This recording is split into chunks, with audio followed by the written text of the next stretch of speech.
this time on a silver platter. Who has the funds to build the transcontinental highway? It's not us, black people. Who has the funds and the capacity to bring about the development, to build the ports, to build the infrastructure that is required? It is not us. So who are the companies that are getting the contracts to implement the African Continental Free Trade Area? They're Chinese companies.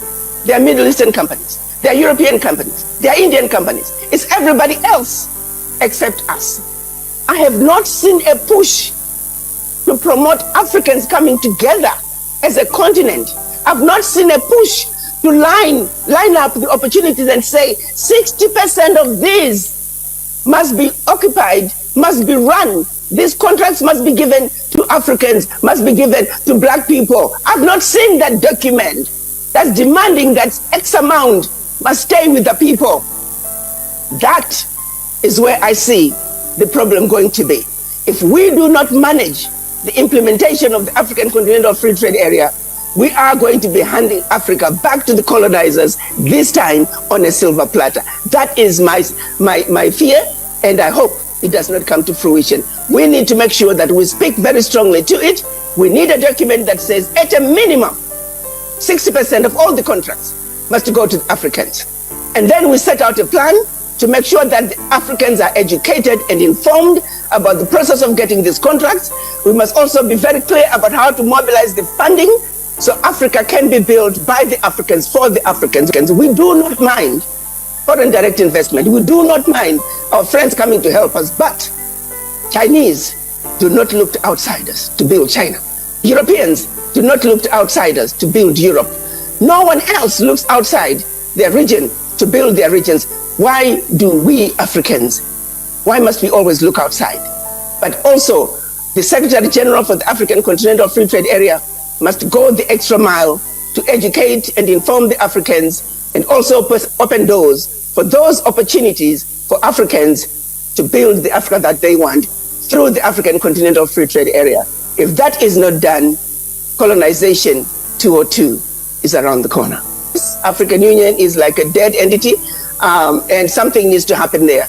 African Union is one entity that could speak on behalf of the continent, that could speak and call out those who are abusing Africa. It is the one place that we could actually let the world know that the exploitation and abuse of the African continent has got to come to an end. That voice is not there. That we look forward to continued work as we build the Africa that we want, and as we also stand up on the tallest mountain and tell the world, abuse and exploitation of Africa has got to come into an end. The revolution for Africa's liberation has arrived, and those who don't jump on the bandwagon, your days are numbered in Africa. Thank you.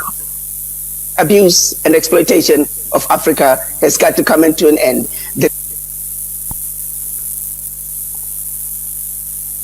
Good morning, good afternoon, good evening, and good night, great Biafrans and lovers of it.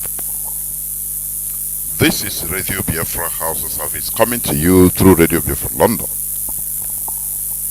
My name remains Mazi Jonathan Chinedu from Olu province of Biafra land. We are here live and direct. Today is the 15th day of September 2023. Tata bu ụbọchị Nkwọ. Let me just please check on my system. Let me listen. Tata bu ụbọchị Afọ. Sorry. Tata bu ụbọchị Afọ. Let me check my system because of this. I don't know. This unwanted noise.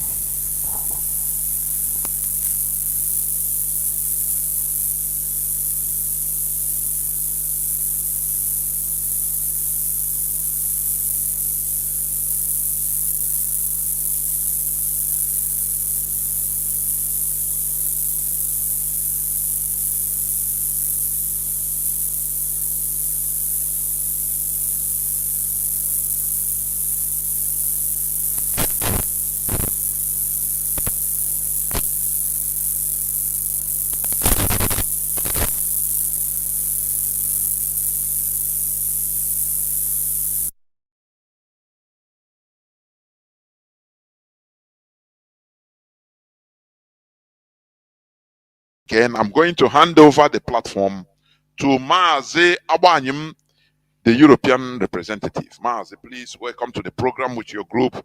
Over to you, please. Go on. Thank you, Mazi Jonathan. Thank you so much.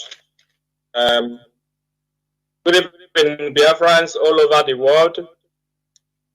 Good evening, good afternoon, and good night to some of you, depending on your time zone, your location. Good evening, Biafrans in Europe.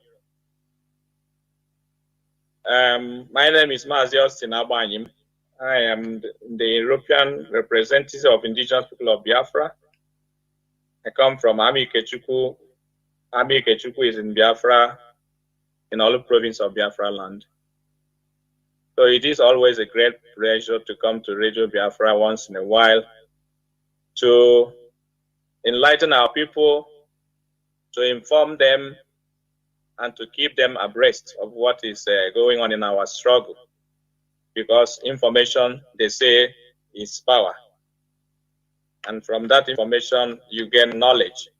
And knowledge gives you understanding. We found it very, very absolutely necessary. It has become imperative that we come on Radio Biafra to inform our people as to where we stand in our struggle for freedom. But before I go ahead, I would like to say one or two prayers to our people in Biafra land, especially the ESN and Mazi Nnamdi Kanu, who is our supreme leader. I want to pray that Chukwu Okabiyama will continue to sustain him wherever he is. He has committed no crime known to law. That is obvious before the court and before every person in that contraption called Nigeria. Mazi Nnamdi Kanu is an innocent man, a prisoner of conscience.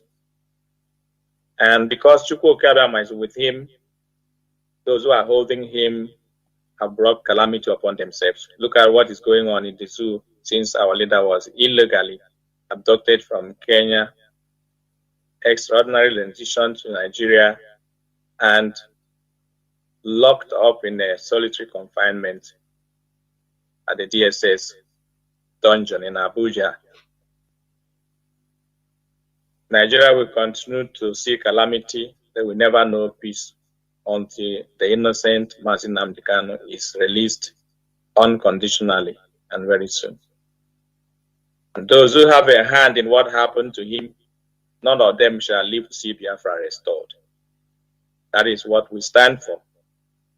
Because Biafra is a spirit, you better go and ask those who have tried all their best, all their possible best to see if they can manage to collapse this struggle. But to their nightmare, it has become an impossible task. We have come to Radio Biafra to pray for ESN as well. ESN is our last line of defense. Our leader called them the finest of the finest army we have in this world, because they are fighting for ideology and not for money. Therefore, Chukwu Okabiyama will continue to sustain them, give them victory in every action they take to protect our land and people. Chukwu Okabiyama will also continue to protect the leadership that he put in place. It is obvious that he has transferred that anointing that he gave to Mazi Nnamdi Kanu to the present leadership. And that's why whatever we do prospers. That's why we have been indomitable. That's why we have been consistent and unperturbed in the pursuit for our freedom. We pray for Mazi Chinedu, who is the head of the directorate, and those who are working closely to him, that Chukwu Okabiyama will continue to shower them with more wisdom, knowledge, and understanding, but most important, to be their shield and fortress. In the name of Chukwu Okabiyama, I have prayed. Say, I want to also go ahead to inform our people, or to remind our people, that Nnamdi Kanu, from the onset, from the inception of this struggle, has made it clear that Radio Biafra is our only source of undiluted information. It's a place where we worship. But in recent days, since Mazi Nnamdi Kanu was abducted, many have abandoned this platform. And that is why some of them have fallen in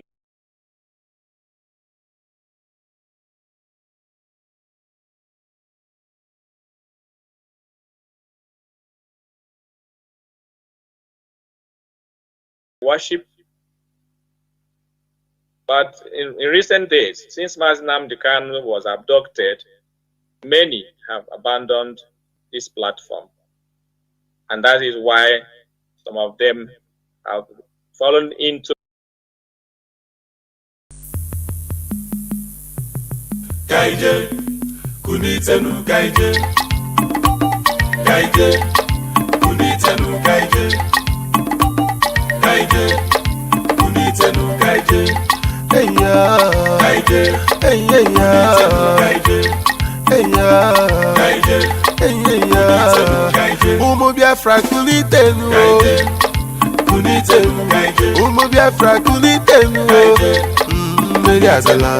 umu Biafra kunitenu, Biafra kunitenu, nja useme wangalu, kunitenu, oli amara wanisi, kunitenu, umu Biafra kunitenu, Biafra kunitenu, eja wala me kwampo, and if I jump any zoo soldier, he go hear am. Say, you know, I get a juke bucket, yo. Oh, nah. You get it on, I get rocket, yo. Oh, nah, nah. I think some babura rogo. Biafra, I don't know. We be the true blood of Israel. They be the bloody Philistines. So we go take them one by one, and then go run. Where we always stay in a zoo. And you go. You. Everybody let's stand attention, you. No violence, resolution, you. To hell with amalgamation, you. Fighting for our right, brother. Welcome back. This Hausa-Service coming to you through Radio Biafra London. My name is Mazi Jonathan Chinedu from Alo province of Biafra land. I hope and believe that the noise has gone down much more, and it is now sounding more better. I believe so, because this is what my equipment is showing me. Today is the 15th day of September 2023. Tata Bobo Chafo. I hereby once again welcome each and every one of you to welcome your friends and well-wishers onto this hallowed platform. This is where we preach the gospel of liberation, the gospel of emancipation, the gospel of freedom, instituted by Mazi Nnamdi Kanu, so that we shall be both mentally and physically be liberated, in order for us to be able to restore a vibrant, viable, and advancing nation that we shall build to our taste. Therefore, once again, I welcome each and every one of you to welcome your friends and well-wishers onto this hallowed platform. Our leader remains Mazi Nnamdi Kanu, who is still in the enemy dungeon. Just please let me 1 second. Let me take care of something at the background. Make gonna give us a Biafra. We are Biafrans, lovers of freedom. We a nation, no contemplation. Pull the trigger, shoot down the warplane. Shake that, give me the fighters machine gun. Boom.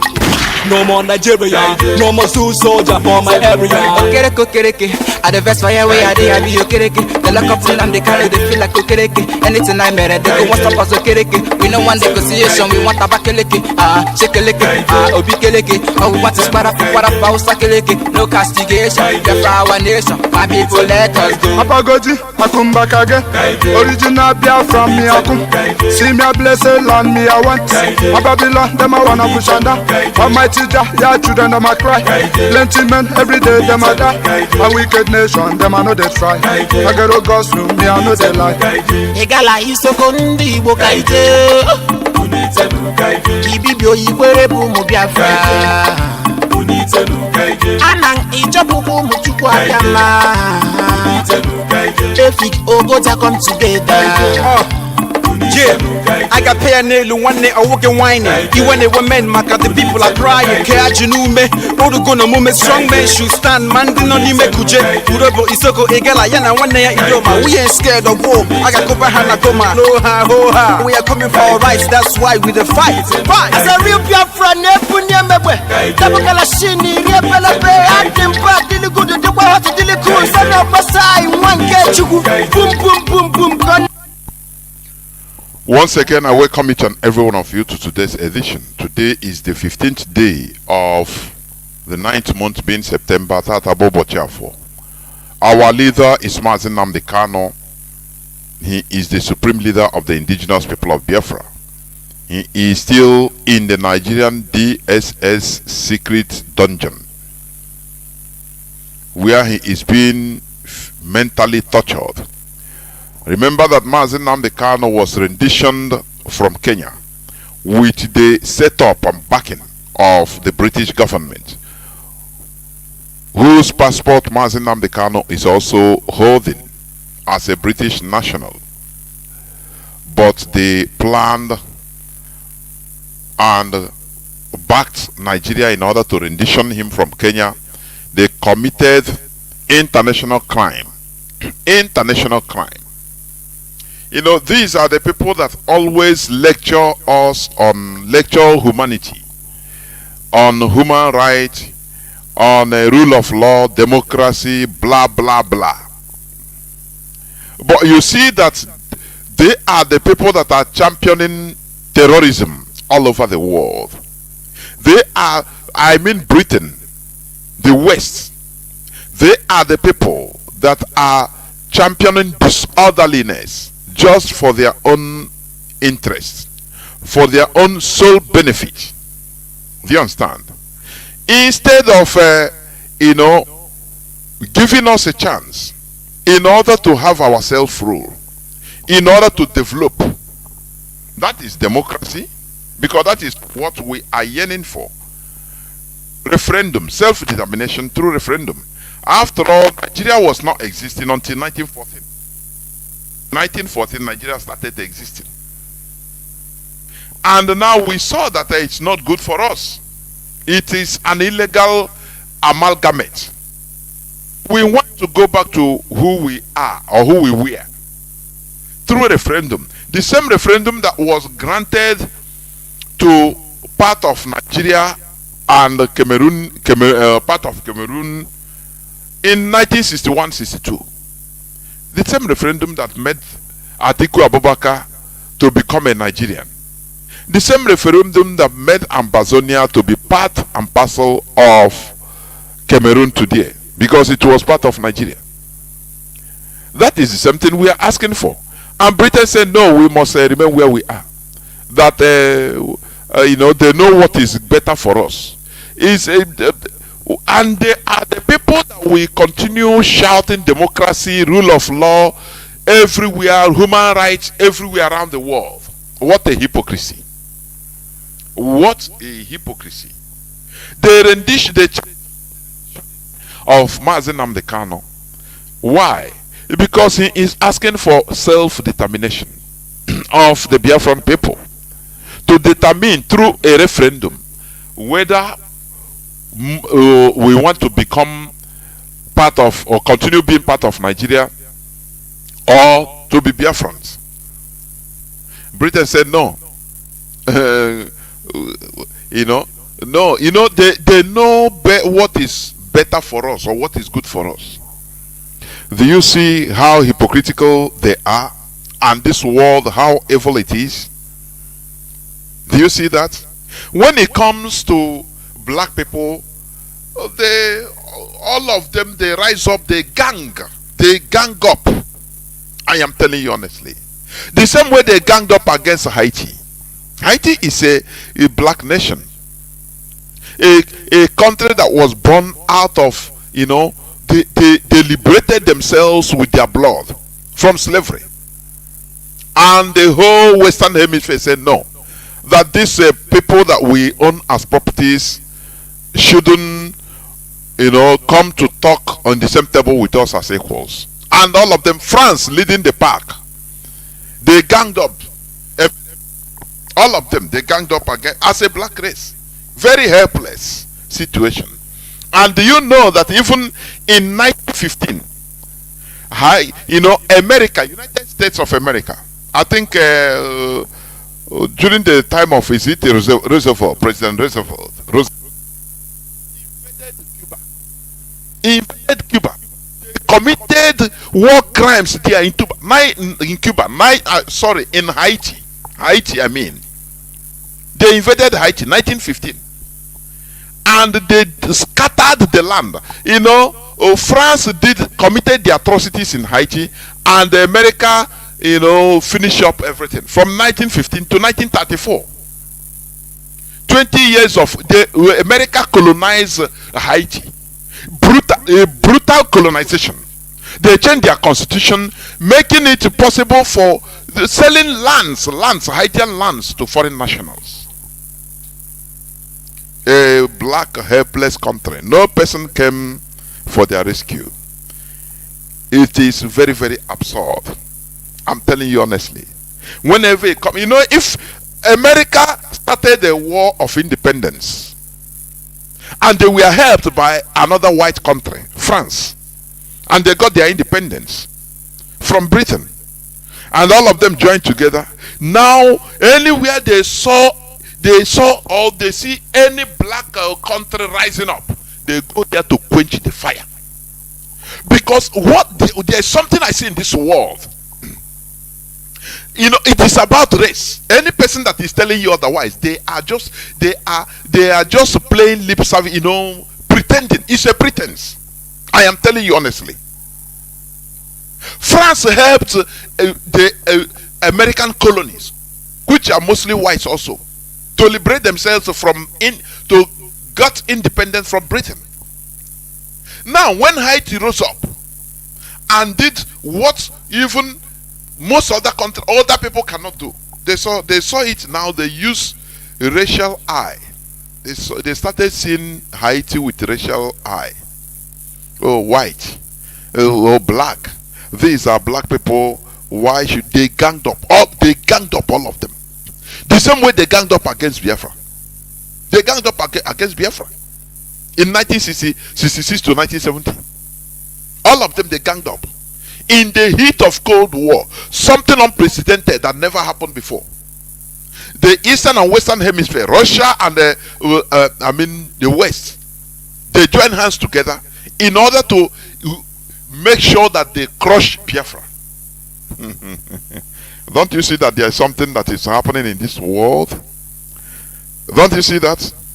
That is why we will never relent in making sure that Biafra is restored. And do you see the Western ideology which they brought to us in the name of religion? We must continue challenging that ideology. I am telling you. Because I never see something, just study, sometimes I blame myself. I say, why did I even enter into this? That I should have been living a normal life like others. Because the more you go deep, the more you become mad and annoyed. Say, what is the essence of living when all these atrocities are committed against black people? And we are still undergoing this torture in this planet Earth. This world belongs to nobody. It belongs to all of us. Why should we be in this world only to suffer and suffer? Now, UK, Canada, They are facilitating visa for Neanderthals. For Neanderthals to come to build their country. To come to wash the ass of their old men and women.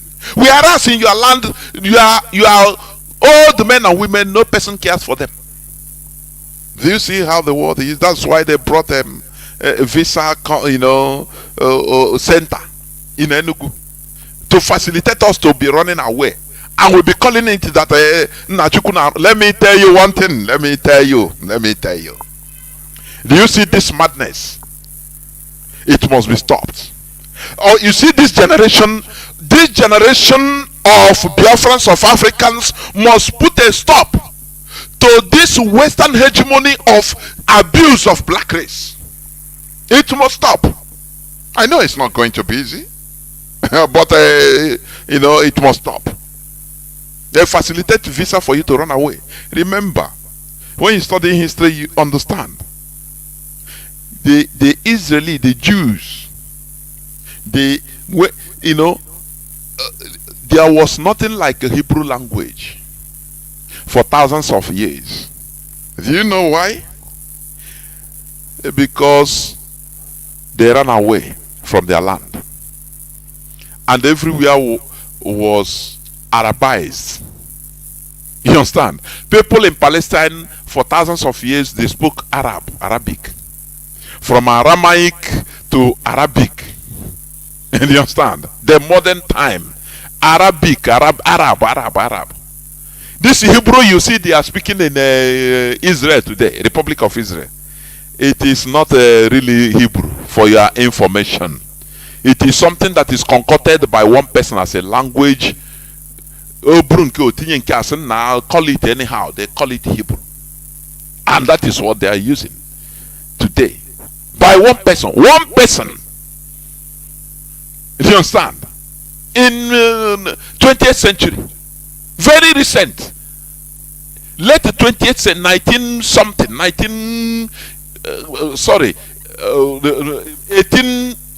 century, sorry, that is 18 something. 1880 something, 1870 something to 1880 something. Do you understand? So, we should not allow history to repeat itself. What the West wants is to make our land empty. Our land, today in our villages, in our countrysides, in Biafra land, it's almost empty. Where there you see only old men and women. You see papa and mamas. Now people that are there criminals, they don't care. That is why criminals, bad people abound. Because everybody ran away. Good people, everybody, they run away. Nah, we don't want problem. We run away. Go pray for miracle. And get visa. And travel to UK. And start packing shit of old men and women. And it's a miracle because you are getting money. You born children and they are English people. Do you see that? Do you see how they are destroying our generations? We are pursuing money. We are pursuing raw cash. Raw cash. The wise people are pursuing something that money can never get. You understand? Wise people. Just hold on, please.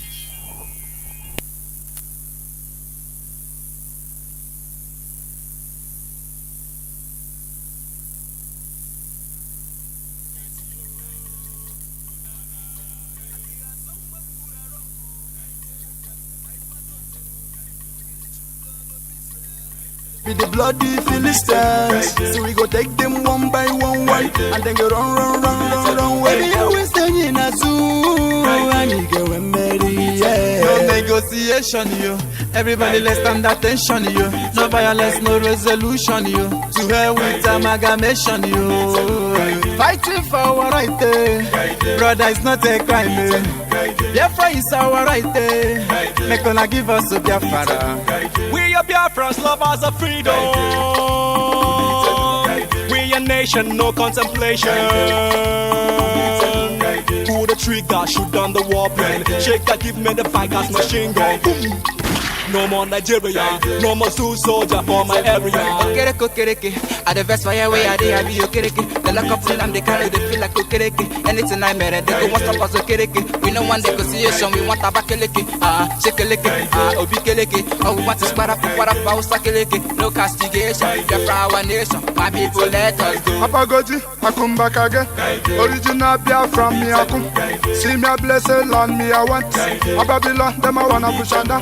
Almighty Jah, yeah, children them I cry. Plenty men every day them I die.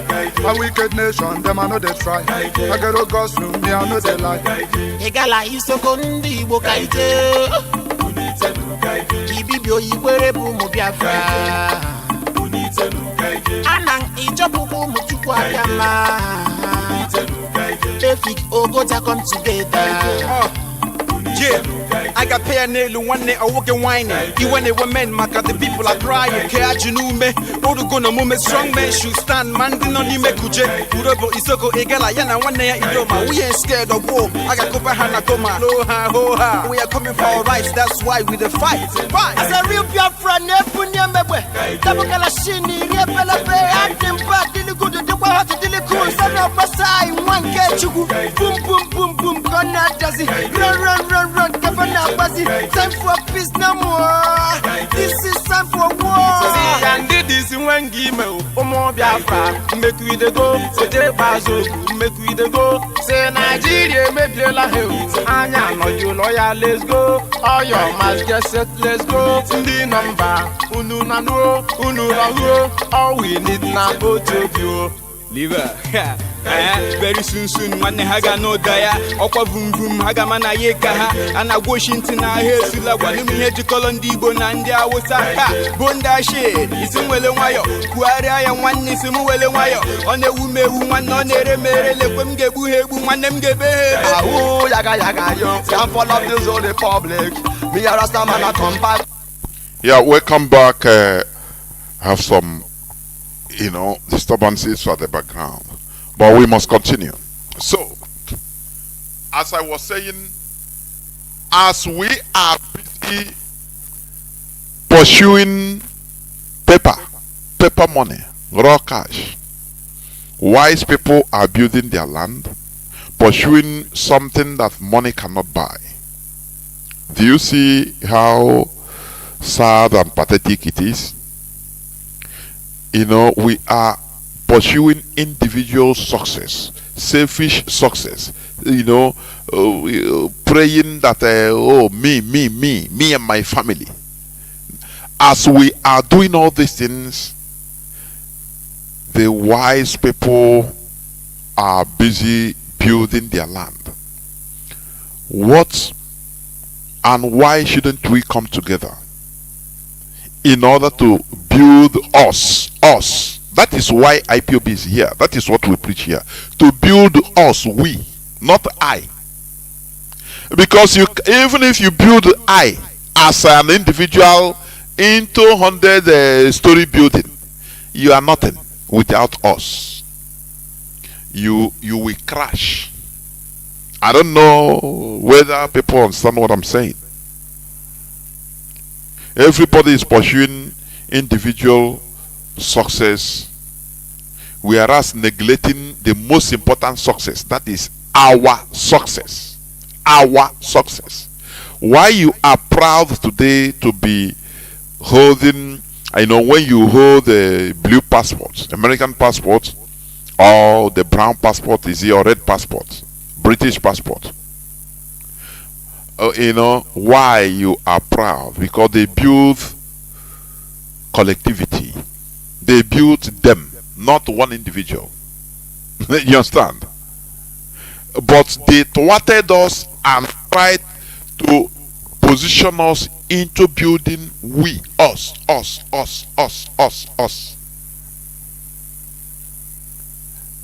You understand? They thwarted us into building I, me, individual, me. Whereas they are building them, us. Have you seen like tourism from every Western country? They have mostly group tourism. things are more cheaper in group tourism, not individual tourism. Group, whereby it becomes more cheaper.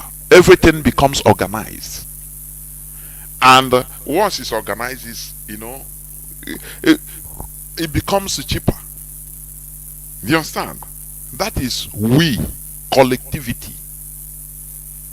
But we ourselves, we found it difficult.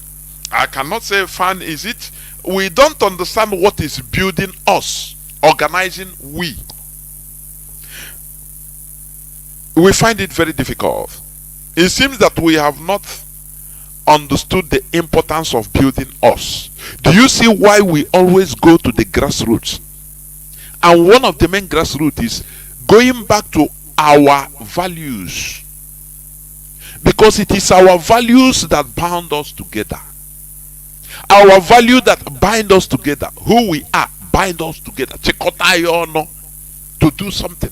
This is why we always also go to religious aspects.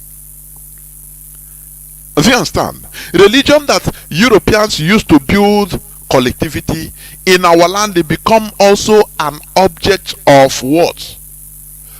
Of division. Do you know the reason? Because it came from outside. It has foreign influence. Any place, any country or any nation that is controlled from outside or have foreign influence on them, that place is in danger. Look at Biafra land. Our political elite. I want you to understand. I actually come so that you understand my point. Just an example, a vivid example that is moping at us. Our land, the Biafra land. Look at how obsolete everywhere is. Look at how development is not coming there. Infrastructural development not coming there. In the Nigeria setting, we are imposed political elites that are serving the interests of foreigners. When I talk about foreigners in this case, I mean the caliphate. Do you understand? They serve the interests of the North. Look at the whole who was imposed. He's serving the interest. That is why you have killings in our land. Too much killings in our land. Because they are serving the interests of those that put them there, not the people. Do you see why foreign influence is very bad? I want you to take it easy so that you understand, you get to what I'm saying. You understand? I'm not talking about international, other foreign. When I'm not talking about foreign like the West. No. In our land, in Imo State, people voted for somebody, no matter the inefficiencies and all what's not, but they voted for somebody, and the caliphate of the North, now they impose their own man in Imo State. Any governorship candidate of any part of Biafra land, whether south or southeast, they must first of all go do obeisance, bow down to the Sultan of Sokoto, to the Sokoto Caliphate, in order to pay allegiance to him, that they will do their bidding. And that is why our land is in disarray, because they are not representing the people. Do you see foreign influence in the land? I want you now talk less of we that are in our land. The politicians, look at Tinubu serving serving their foreign masters, American masters, European masters, doing their biddings, and they were applauding. Today they say, no, we have recognized that they finished Tinubu school, he graduated in 1979. No, now he's a saint. Do you see that? Or anytime you want to go, you want to deviate from their what they want him to do, they will run him back using. They will tell him, "Hey, we put you there. We know your secret. So if we leak just 1% of the secret we have, the whole you will just immediately they will lynch you there in Asorok. He will come back. There is that they used to run him. That is foreign influence. The same thing they are doing in religion. I've been saying it here. Tomorrow, being Saturday, do not fail to join me. Join Radio Biafra on our weekly Saturday religious program, please. Because we need all these things very well. We need it much. We need to build we. It involves many things. It's not as simple as some people are thinking. That is why we start from the grassroots. A grassroots of building we.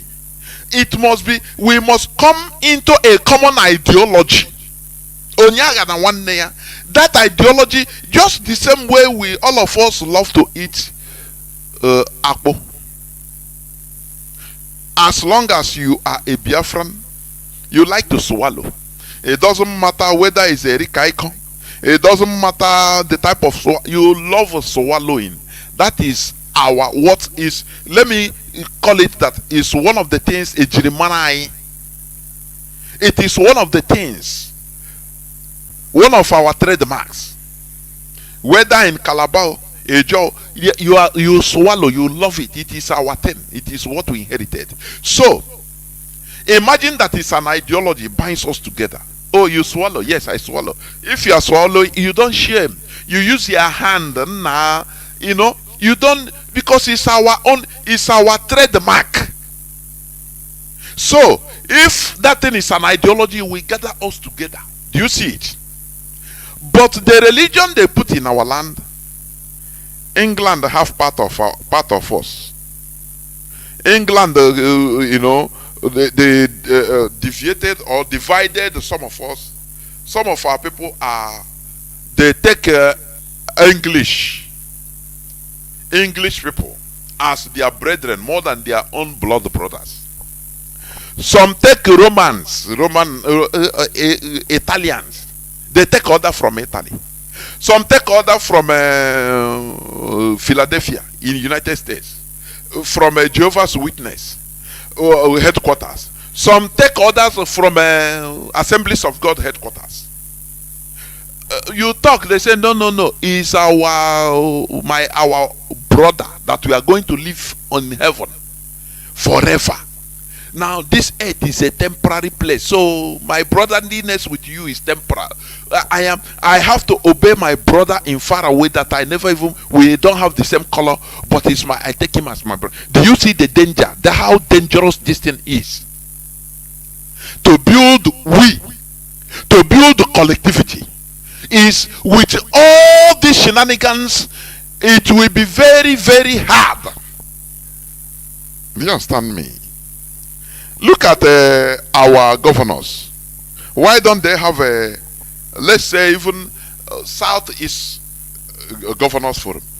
They hold on meetings because of foreign influence.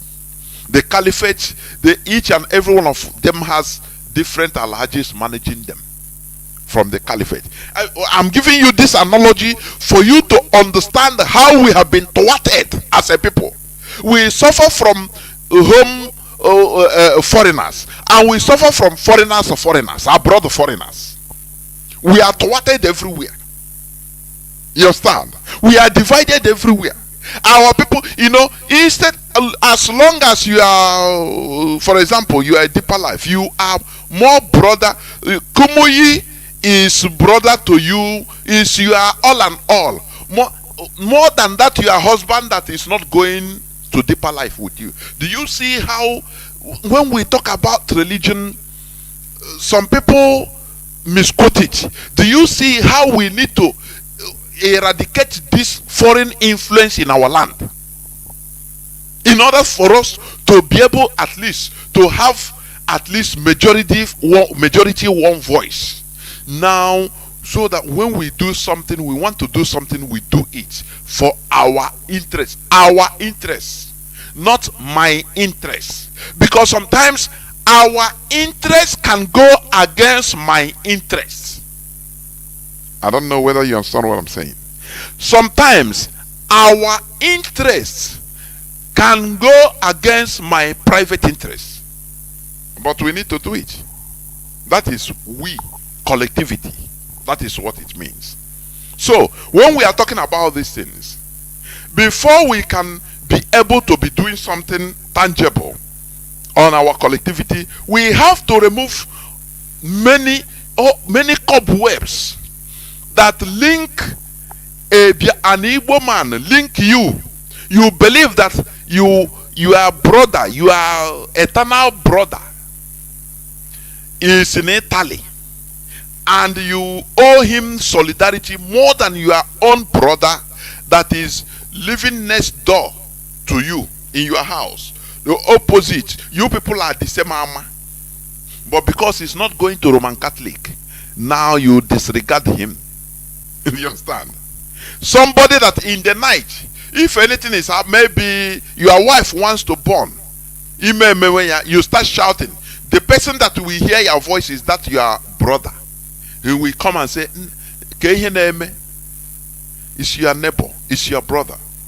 But because of the church you are going, now you disregard him, start calling him unbeliever.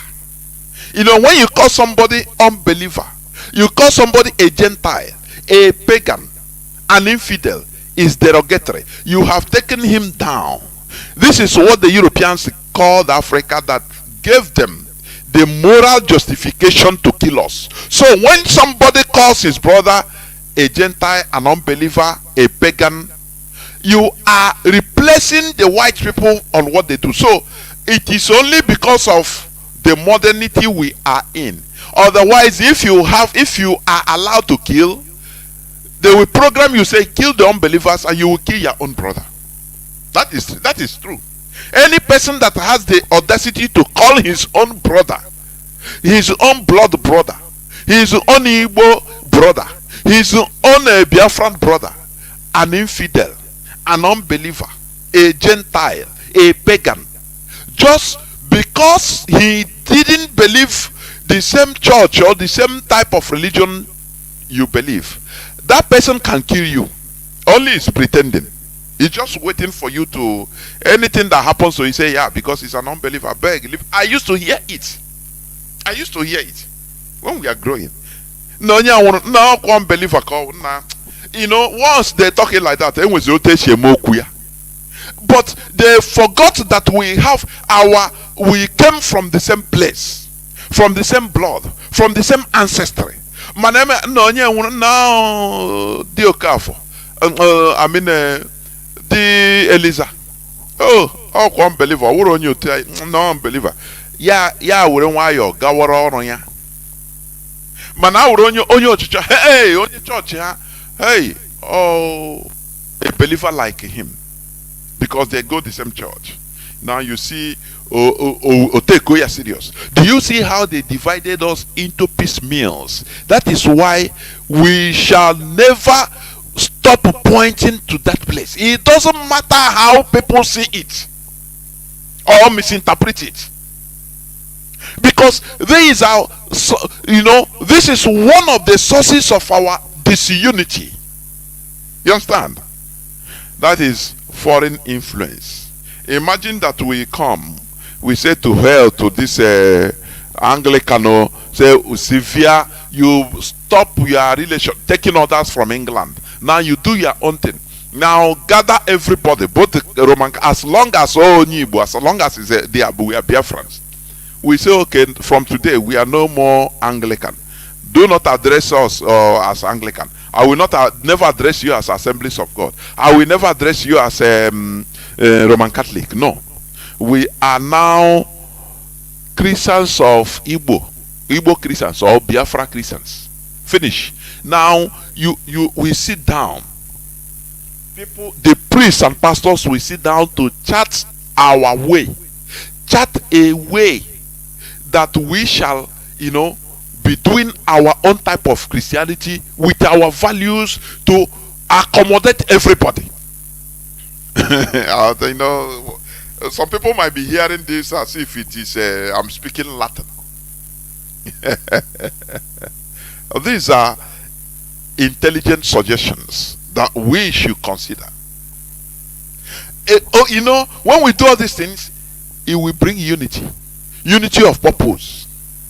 Roman Catholic, now we go say nah, forget about it. The same way you have Russia Orthodox. They don't care about whether you are this and that. You know, there was a time they banned the Jehovah's Witness because they want to come there to bring another ideology, version of Christian ideology that is not, you know,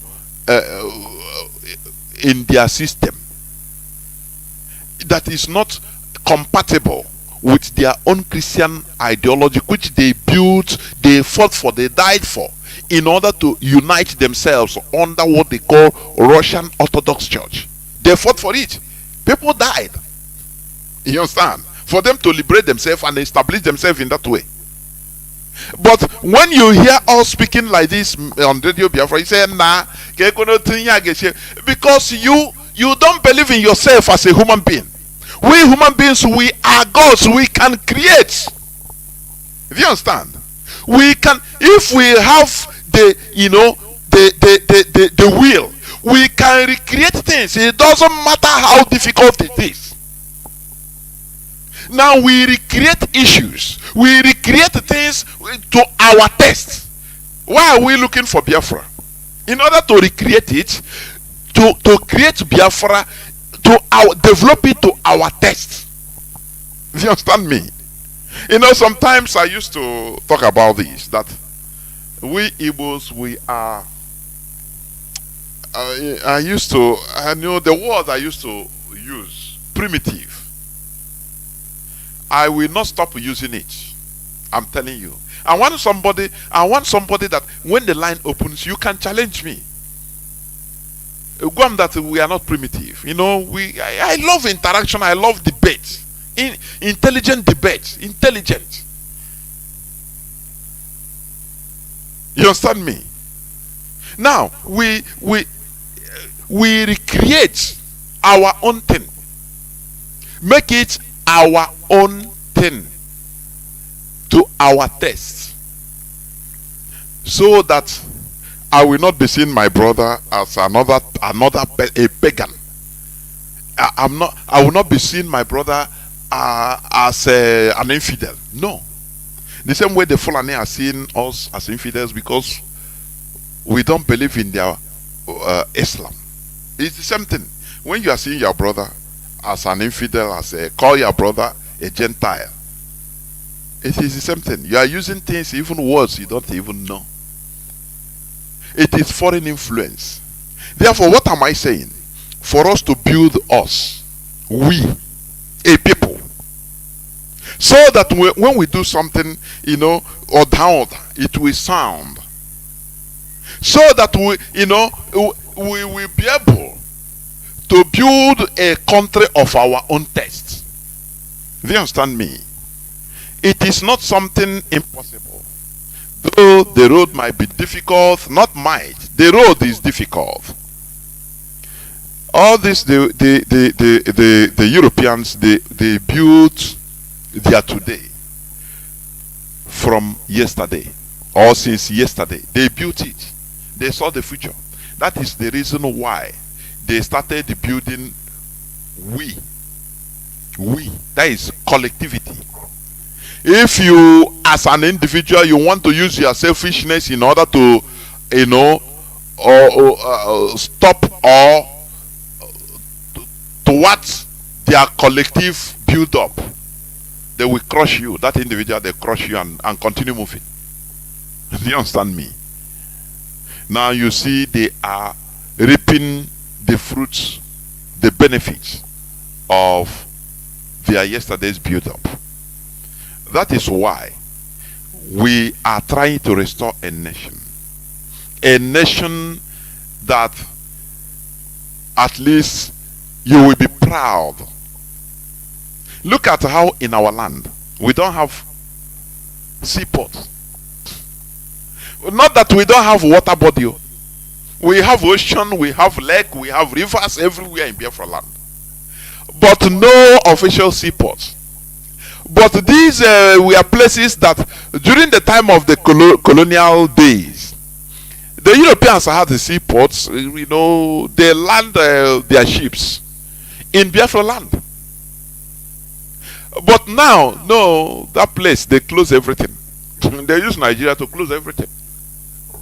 Because there is nothing like we.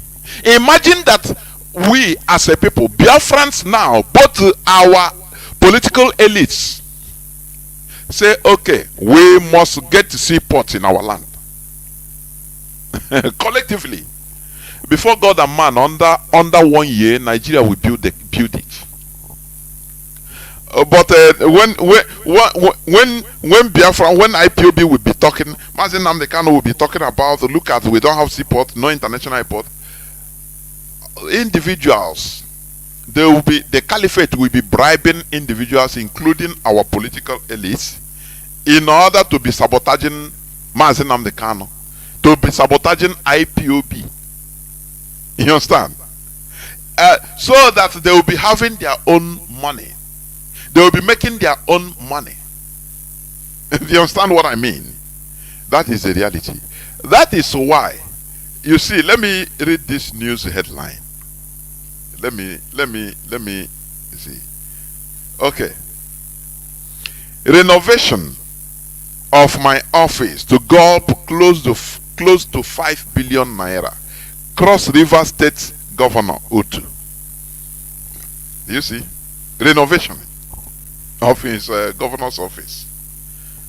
It will go up, it will take up to 5 billion naira. 5 billion, not million, billion.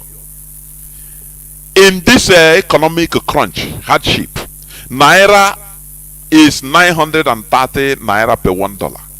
People are suffering. Now, you see a place that only the elites they use money, the useless money as they want, and people are suffering, and it's in a republic.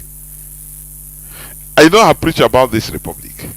It's in a republic that is for the people, for the public property. They think that normally in every republic the last word is from the people. You don't, not a monarchy, a republic, Federal Republic of Nigeria. You know, on paper, Nigeria have the highest attributes of modernization or modern governance, but in practical, they are the worst jungle on earth. Look at somebody, a new governor, Basi Otu. He said that just renovating his governor's office, it will go up close to 5 billion naira. 5 billion, billion. Do you understand? And people are there watching. There are millions of people, millions of Nigerians cannot even, they don't know what to eat. They cannot afford tomorrow's breakfast. Do you know that? Millions. People are miserable, but they are watching because Nigerians, they miseducate Nigerians. Black people are miseducated. You know, sometimes I used to see people say, no, education is the key in development. I say, no, it is lie. You have to define what type of education. You understand me? It's not every education that is the key. No. What type of education? Look at in Nigeria, everybody is almost educated, even in Biafra land. Master's degrees, first degrees, second degrees, all that. But what is happening? No electricity. You churn out engineers, you churn out electrical engineers every year, but no electricity. And now you are telling me that education is the key. What type of education? What type are you talking? What type of education? This man says that, making the Cross River State Governor Basiotu has said that he will spend the sum of 5 billion naira to renovate the state governor's office in Calabar, the state capital, to befit his status. To befit his status. And you are telling me that this is we are in a democracy, in a republic. Why do we like to deceive ourselves? Why? In this shoji, black people, why do you like deceiving ourselves? We say, oh, this is a democracy, he is elected. Now, a governor, what the governor's house has been there, but he wants to just to loot money, and he's not doing it quietly, he's pronouncing it, and people will be clapping for him. Oh, governor, because the way the education that is there in Nigeria, I believe that the education in Nigeria, Nigerians are educated to believe that once you enter into politics, that is a means of making money. You become billionaire overnight. That is the education we receive. You understand? It is not something that is hidden. It is something that even in social media, you see senators, they are the people that have money, politicians. So now Nigerians take it as the normalcy. The normal is a normal thing. Do you understand me? Do you see the miseducation? Miseducation, not education. I don't believe that education is the key. I believe now you must define the type of education. Define that type of education now for me to now try to believe with you, or try to now understand what you are saying. But when you come, you say blindly, education is the key. No. Nigerians are miseducated. And that is why they can be there watching a governor. He will come and plunder every politician. Now they believe that politics is a means of making money. When a girl has a sugar daddy of a senator, hey, he used to boast. Now they used to boast with it on social media. Sometimes I look at what is happening in Nigeria, the way they talk, I say, but does these people know that other nationalities are watching what they are doing? It makes them sink Nigeria lower and lower, say your mindset is fundamentally flawed. You reason like animals. That is what other nationals are seeing. You reason like animals. You will see a girl boasting that his sugar daddy is a senator, is a billionaire. If you want, I can tell you, I have a sugar daddy. My boyfriend, my sugar daddy. Just because he's a politician. And the people are crying. In a republic, in a place where power belongs to the people. The people didn't know that they have the power.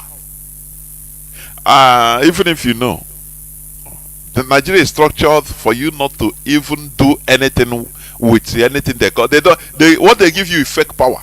You know, when they give you, for example, they give you a toy gun in your hand, AK-47, rubber gun, but they give you AK-47 with everything, uniform, military uniform. Now the AK-47 they give to you is toy. There's nothing you can do. That is the type of power republic in Nigeria. That is the type of power the people has in Nigeria. Because the way Nigeria is being structured, you can't do nothing. If you say yes, the other side, they say they bring ethnicity. They say, oh, it's an Igbo man. It's because they turn it into another thing. That you are saying no because of is our man that is president. Where is Yoruba agitation today? It has gone disappeared completely. Where is the Oduduwa agitators? Where are they? Completely disappeared. For you to understand how that black people are stupid. Black people, they have not risen to that level of mental advancement to understand what they really need. They can be deceived. You understand? And Britain thought that also they'll use P2B. If P2B is a president, for example, ask yourself, are you not going to, as an individual, I'm not talking to IPOB, but you as an individual listening to me today, are you not going to behave like the Yorubas?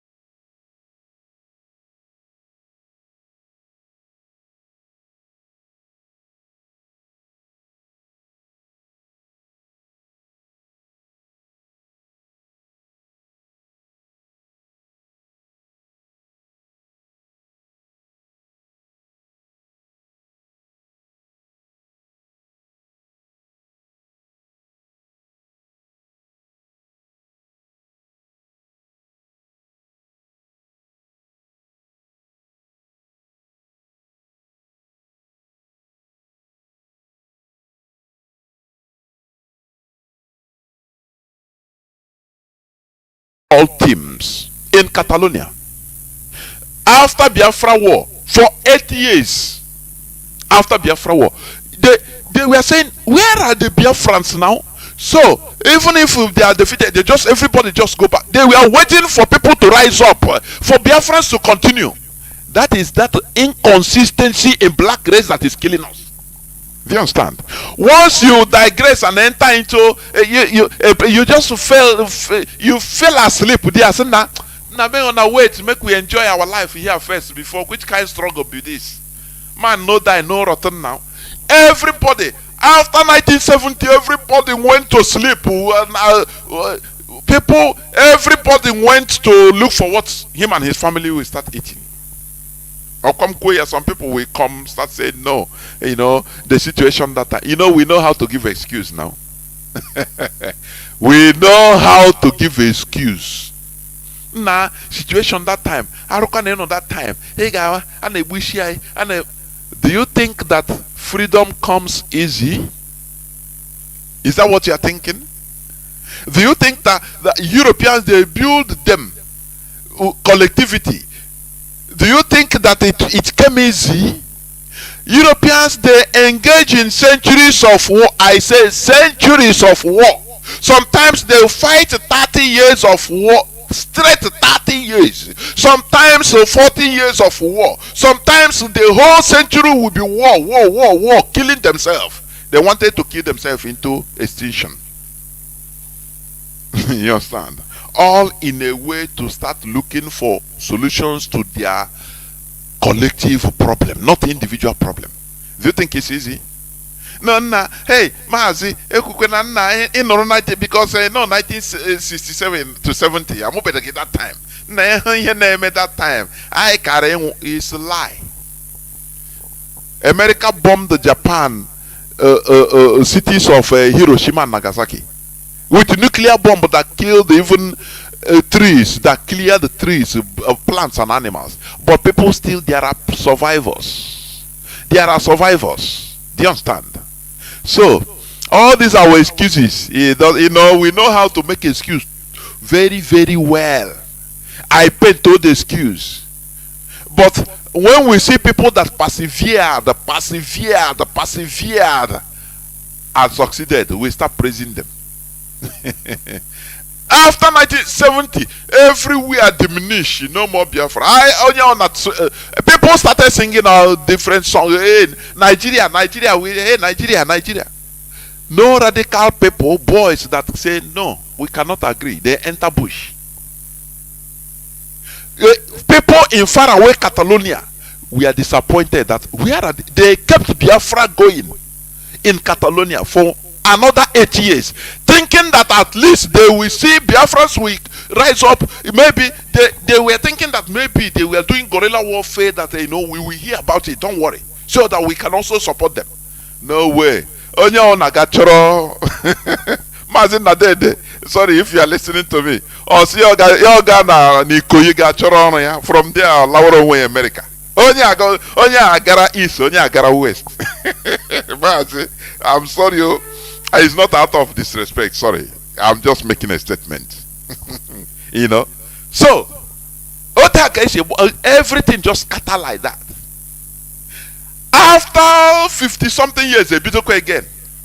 Or 40 something years, Biafra, a bit again. From Owazirike. How do you think that people will take us serious? Just tell me how. Only people be obedient. Hey, you see many people in IPO, even people that you take, all of them, everybody, man, from Nigeria, president, they want us to stop what we are doing so that from people be from there now we start a lie. Onyoshika. He want to get a contract. No, one night lack of consistency is the problem of Igbo man. You understand? Because we like to cut corners. I like the easiest way. There is no easy way. Do you hear me? There is no easy way. No shortcuts. That reality facing you is there facing you. That is why our people will enter religion like because we want to where we will have shortcuts, where we have miracle money. Immediately you go to do fasting 1 day, 2 days fasting before you come out. Things will start happening. You know, we always love shortcuts, but the reality is different. You understand? Is it not? Are we not shouting for Biafra today? We started. We activated the United Nations Self-Determination Charter. Biafra in 1967, the first. But Bangladesh, that was part of Pakistan that time, they took example from us. And now, if these people, I think 1972 they did their own, and they got their independence. They continued, they successfully continued, and they got their independence. Our own after 2.5 years now,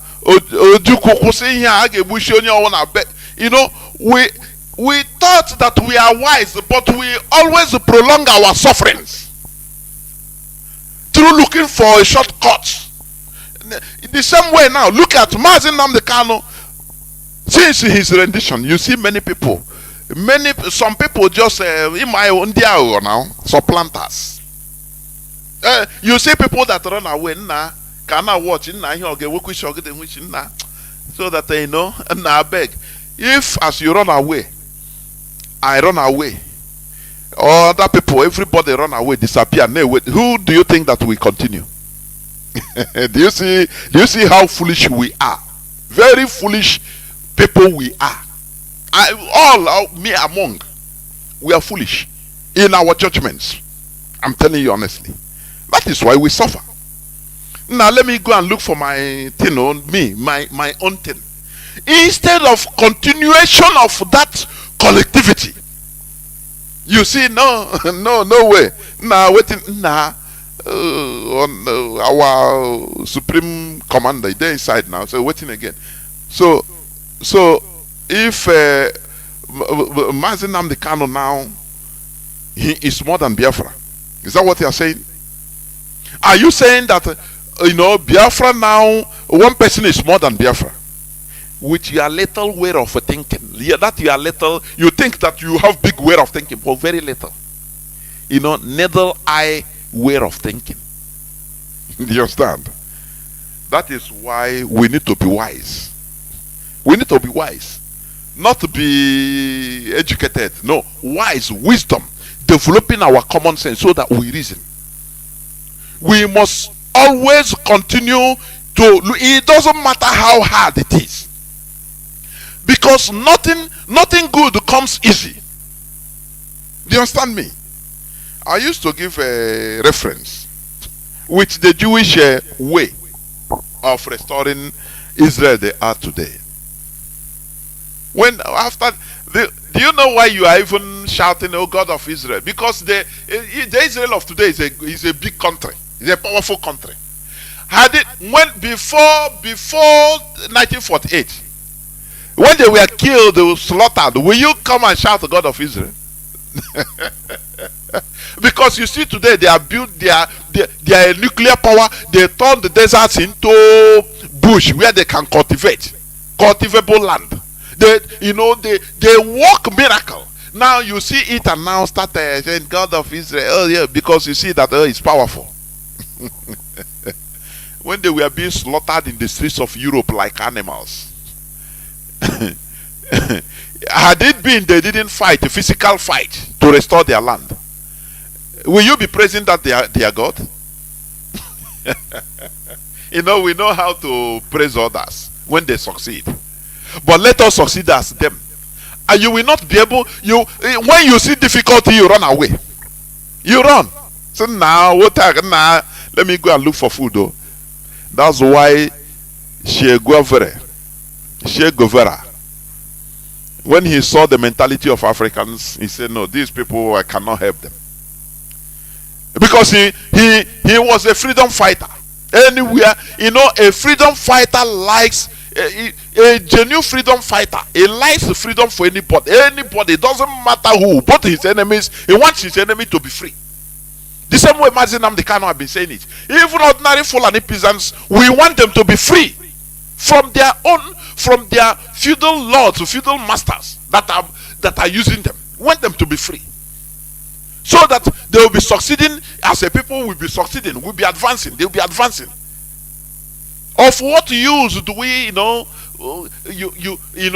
be advancing and they are not? Do you see it? A genuine freedom fighter loves freedom. It doesn't matter wherever. He loves it. Che Guevara, he came to Africa to help in Angola and Congo. But when he saw the mentality of Africans, somebody will be hungry, start talking another thing. Nah. Like one Mazi used to say. He said, these people, Ndi Bonasi, now give us, let us go war, provoke war. Hey, if Mazi Nnamdi Kanu is not wise, had it been a provoke and we outright war with Nigeria, we see in war front, in war front, you see people, Igbo people will say, nah, onye ara nka butekwere na agha adi ayi. Na na-emekwa ofuma na onu chao.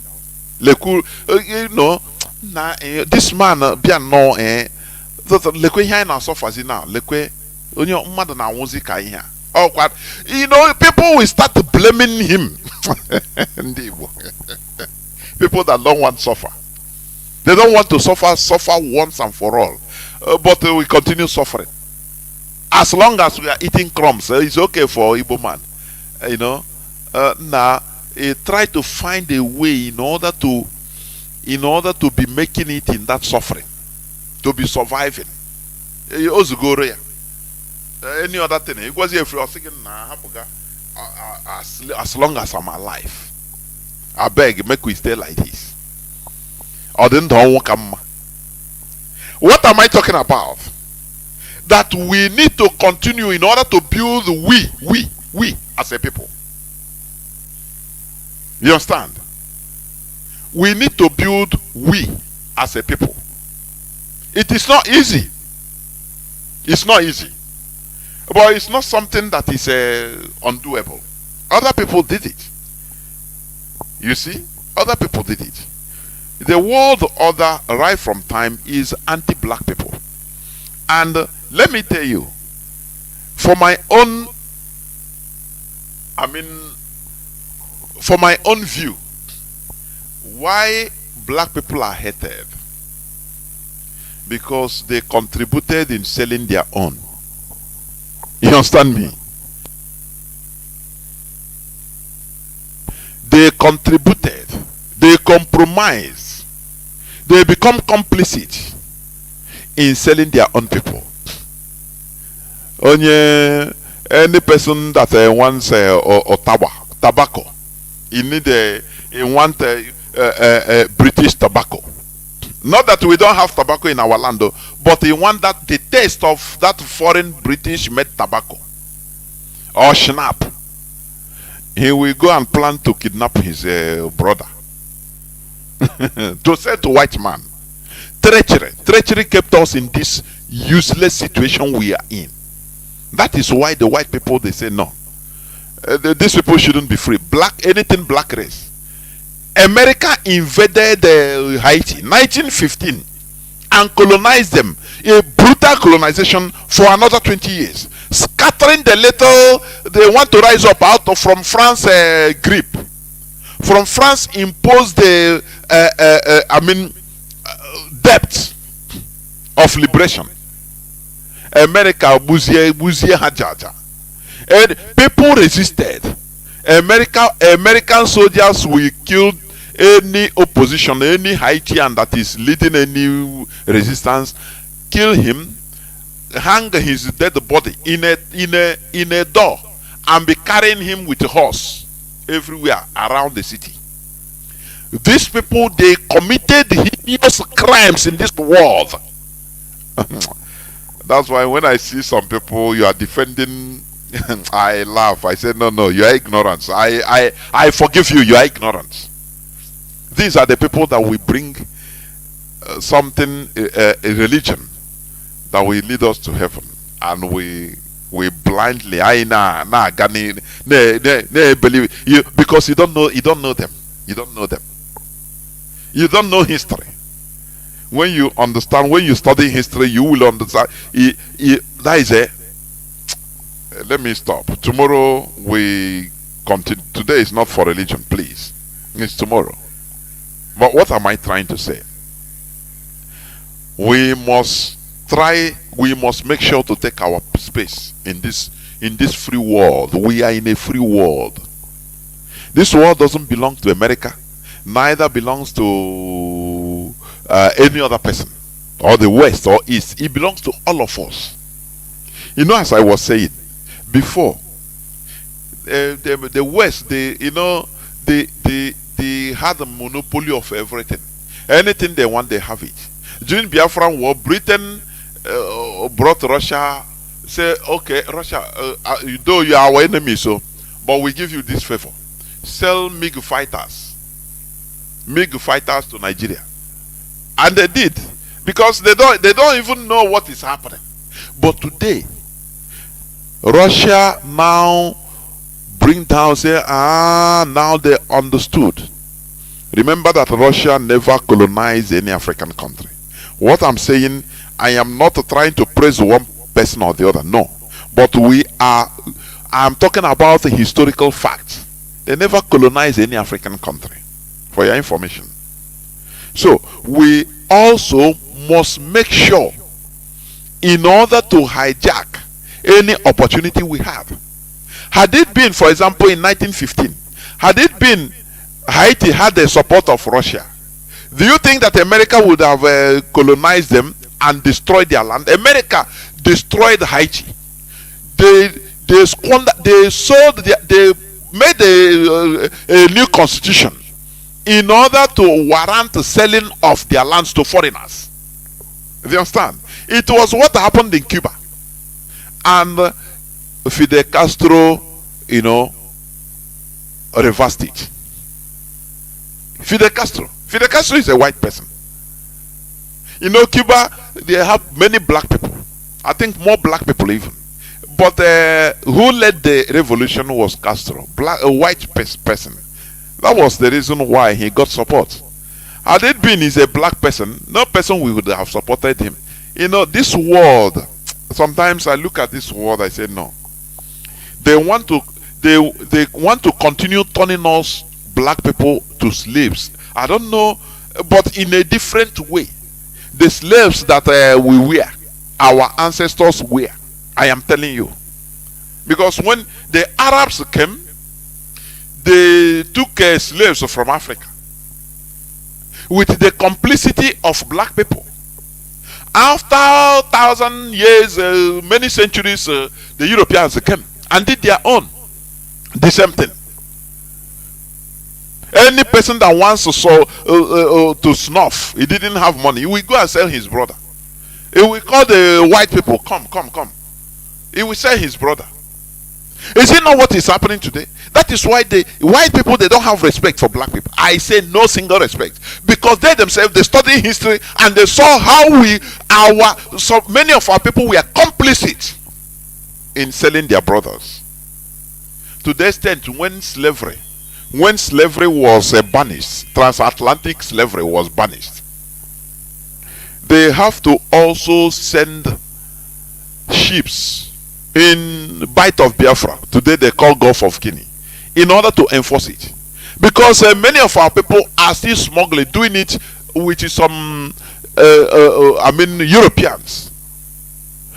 Normally the banishment of transatlantic slavery should have started in Africa, in West Africa, by Africans themselves, but it was still started by the Europeans.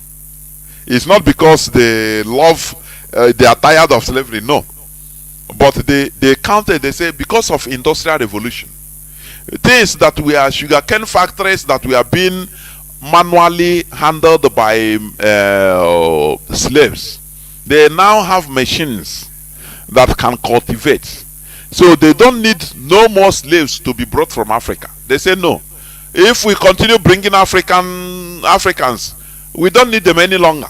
We have machines that can do their job. If we continue, even our land will be filled up with Africans, and they will even take over our land one day. So that is why they started even sending some slaves back to Africa. What about the Europe? You know, this question have been there. Go and so. What about the European slave or African slaves? Many of them, they simply murdered them. They killed all of them.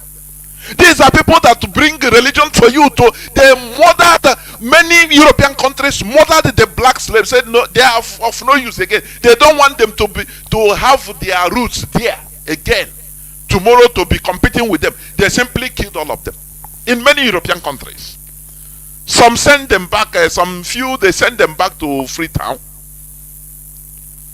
French slaves also, some of them they were sent to Gabon. You call the capital, you know, Freetown and Libreville is the same thing. Freetown in France, in French is Libreville, Freetown. That is the meaning of that the capital of Gabon today. Freetown. Where slaves, once slaves from Europe, now they dump them, they become free. They call it Freetown. In French, they call it Libreville. You understand? Many other European countries, they murdered their blacks. They killed them, poisoned them, gassed them. But these are the people that brought you religion. You are Ijebu one negi. Mazi Jonathan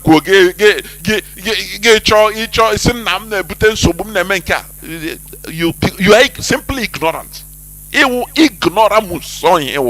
Nothing more. Or you are mischievous. I used to say it here. If the lines are open, you simply take your phone, call. It doesn't take you anything.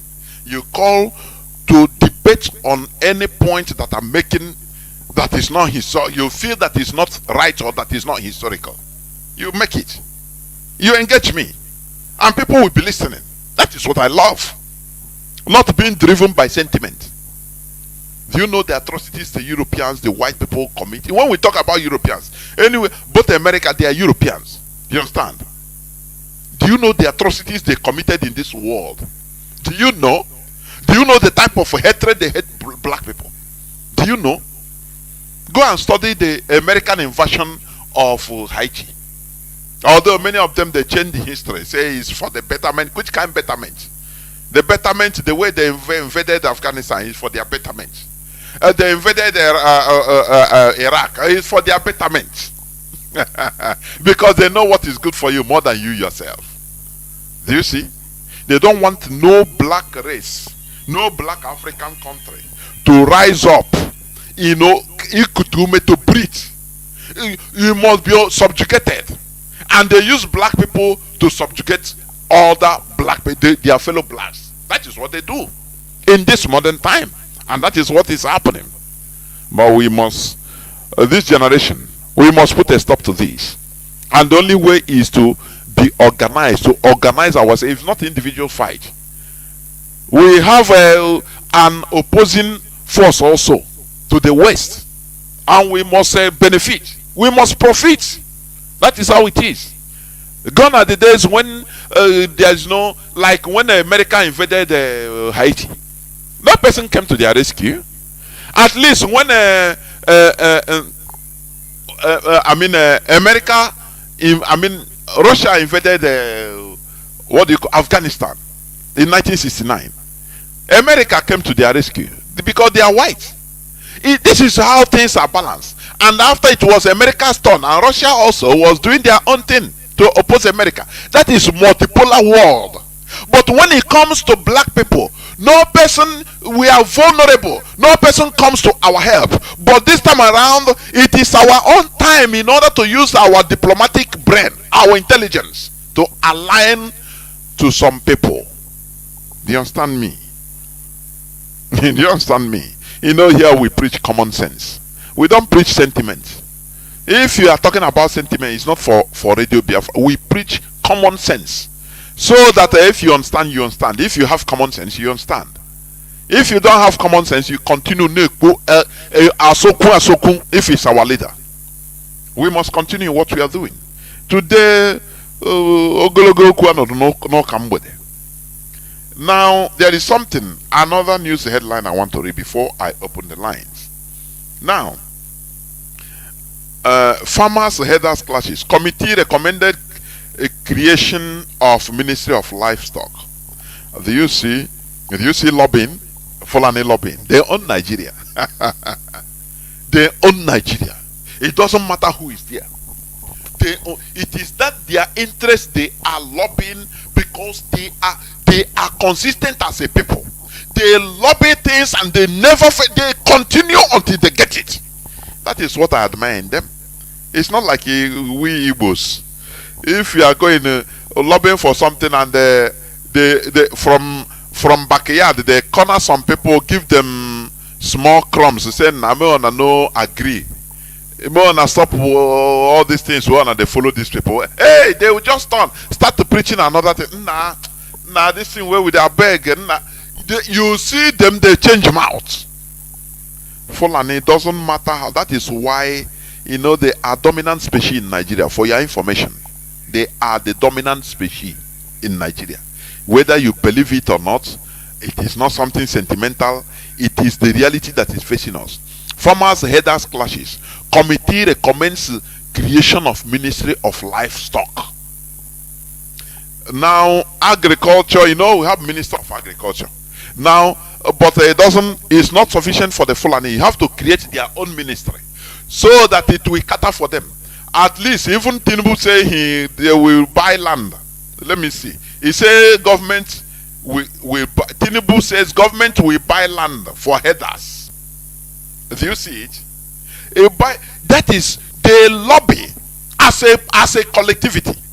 Not this one will be talking like this. Do you remember when, as they brought in 2015, they brought in foreign Fulani terrorists from Mali, from different parts of Africa, in order to help them win election and to cause havoc. When they were overwhelmed, every time it was a Fulani headsmen killing everywhere, east, west, north, south in Nigeria. The politicians, they didn't back down. I admire them. They didn't back down. This one we come out and talk. Rufai we say no. Even I have to go outside to pay. These are foreign headers. They are killing Nigerians. Now wow. Ganduje we talk. They will defend Sheikh Gumi. All of them in the same synergy. They continue defending themselves, defending their terrorists. Going on Alibo now.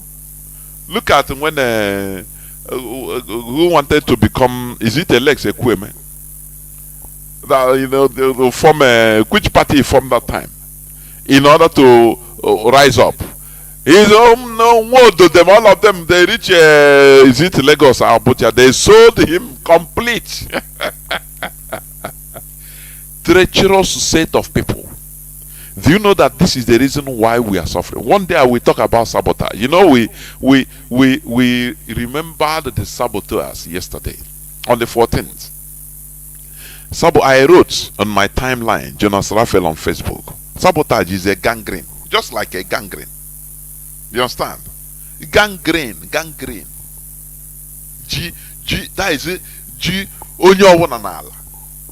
see saboteurs sabotaging your interest. Do you see people that people that has at least one voice, the Fulani, they get what they want, they continue pushing. Have you cool down and ask yourself and say, look, how is it that these little Fulani in population, but they are the people controlling Nigerians, the majority of the indigenous people in Nigeria? Why? When you think deep, don't look at it with sentiment. Think deep and make researches. How do they come? At least Gowon was not a Fulani. Yes, so people will say no, they have a British backing. Yes, they have British backing.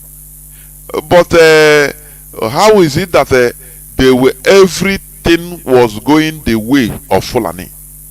Go on, all of them, the whole Obasanjo, all of them. Good Lord, Jonathan, they must obey the Fulani. Why is it so? Little Fulani, they make the law in Nigeria. Now they recommend the creation of Ministry of Headsmen. How do you say it? Ministry. Yes, ministry, creation of Ministry of Livestock. Yes, Ministry of Livestock. That is for them. That one is for them. So you don't even need to know what is going on there. Do you understand me? But we have Ministry of Agriculture. You know.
Il Corno d'Africa sta attraversando una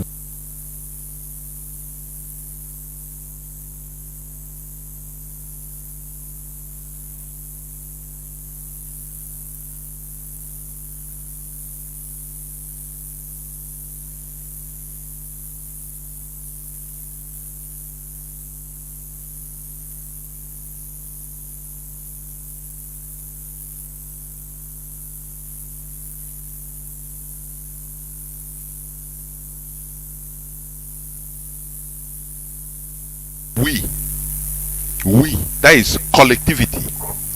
If you as an individual you want to use your selfishness in order to Sorry, stop I or was distracted at the background. towards their collective build up, continue. they will crush you. That individual, they crush So, you and continue. As I was saying, Now they are recommending the creation of Ministry of Livestock. Or you see the result, the brouhaha, the confusion they created all over Nigeria. You see how it's yielding fruit. Now, once they create this ministry of livestock, they will still, Buhari came direct, Ruga, no way. He came livestock, this and that, everybody subscribe. Now they are going to use a non-Fulani in order to accomplish everything. It will be easier for them. Do you see how they work? I told you this. I've been telling you. Before, during the time of Babangida joined, OIC, put Nigeria on OIC, but secretly. You understand? It's now even that the news came out that according to the revelation of how Buhari deep hand inside the Nigerian treasury and brought $21 billion and gave OIC. Before that time, it was secret. You understand?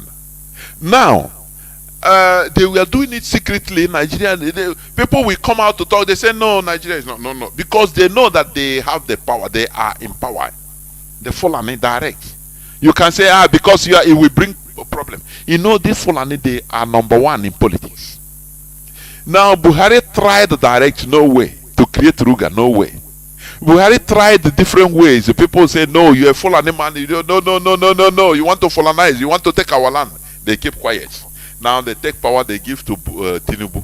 All these things before they allow him to take over from Buhari. These are agreements they made. You understand me? Now, just as I was saying, it was during Obasanjo 1999. Obasanjo entered. Obasanjo, who is so to say a Christian from Yoruba. Now, he entered and openly regularized Nigeria into OIC, openly. Something they were doing from the backyard before, secretly. If you can say, no, we are not, they didn't come up. They didn't come open. Because they were mostly the Northerners in power. But when a Southern Christian came, now they push him from behind. Do you see how they do? Do you see intelligence? Now they push him. Now they say, look, it is Obasanjo that went and regulated, formalized Nigeria's membership openly in OIC. It was during Obasanjo time that they now rose up. They said they want Sharia. Obasanjo gave it to them. Say no, it's political Sharia. Don't worry, it will die a natural death today. How far? These are they use non-Fulani more easier to achieve their aim even than a Fulani person in power, because everybody will reject. Look at what is happening. People with Nigerians, Yoruba people, they will be clapping for him, saying, no, don't worry, as long as it will solve the situation, don't worry, everything is okay. The same way they came to clap for Obasanjo. No, give them Sharia, it is their way of life, don't worry, this and that. And today you see the consequence. Obasanjo formalized Nigeria openly in OIC. Now, when Goodluck Jonathan came, he became the first Nigerian president to openly attend the OIC meeting. I think it was in Doha, Qatar, or Saudi Arabia. I watched the video. He was there. So, what will you say? Christians kept quiet. Everybody, no, it's no problem. He said, no. He came and explained to them, said, no, you see this OIC, it's not about Islamization. You look at other countries are there, other non-Muslim countries are there. It's to get money. He said, they clap for him, he said, don't worry, it's okay. They Fulani, they laugh. They mark it good, they take it good. That one don't go. That is the same way they are coming. What Buhari could not achieve in that Fulanization, it is this one now they will use to do it, and no person will talk, because people will be sentimental. Nah, Yoruba man, now brother, now no problem. Anything is good, you do is good. If you want to write object, they say because Peter, you are crying because of Peter. Be a beg, leave you Igbo or Igbo, and they will be putting everybody into more chain. Now they will create this ministry of livestock. Imagine that it was Buhari that wanted to do it. Everywhere we enter and fight. Hey, why will you do it? Hey, because it's your Fulani, your brother, this and that. But they will do all these things coolly and no person will even talk. No person will cough. Nigerians. Nigerian indigenous population, they are the most stupid in this planet Earth. That is why they are fallen victim to very few Fulani. They use them. Do you understand? This Tinubu say he will buy land. The government will buy land for the Fulani. He say it. It's on news. Tinubu says government will buy land for headers. Blames past leaders for failing to resolve headers farmers conflict. And the people will clap for him. If it was dead Buhari that said it during his time, the whole country will enter into because he's a Fulani man. Do you see how they achieve their goals? This one will do all these things quietly, even with people will clap for him that you have resolved the problem, not knowing that he is Fulanizing everybody for them. Do you see it? Are you watching? They are swallowing everybody just because of one person's interest, selfish interest, quest for power. Do you see that? That is why they are swallowing everybody whole. And we clap. Good luck, Jonathan attended OIC meeting. The whole so-called Christian Association of Nigeria, bishops and pastors that we are running their mouth before that, OIC, you want to Islamize, everybody kept quiet because Jonathan is a Christian. The same way they use Gowon in order to advance the Fulani agenda. Gowon is not a Fulani. Gowon is a Christian. Even he waited during the war. You understand? Fulani, they understand the politics. They are not like you Neanderthals, indigenous population in Nigeria that are eating their own flesh. Any person that is being approached and given crumb, he will sabotage his own people. And the Fulanis are flourishing. I don't blame them. Let me tell you, any other place in Africa, the Fulanis are not seeing it. They are being persecuted even. They are not seeing it. They are not getting anything. Nothing easy for them. It's only in Nigeria they saw that these people are the most demented set of people. We need to conquer them.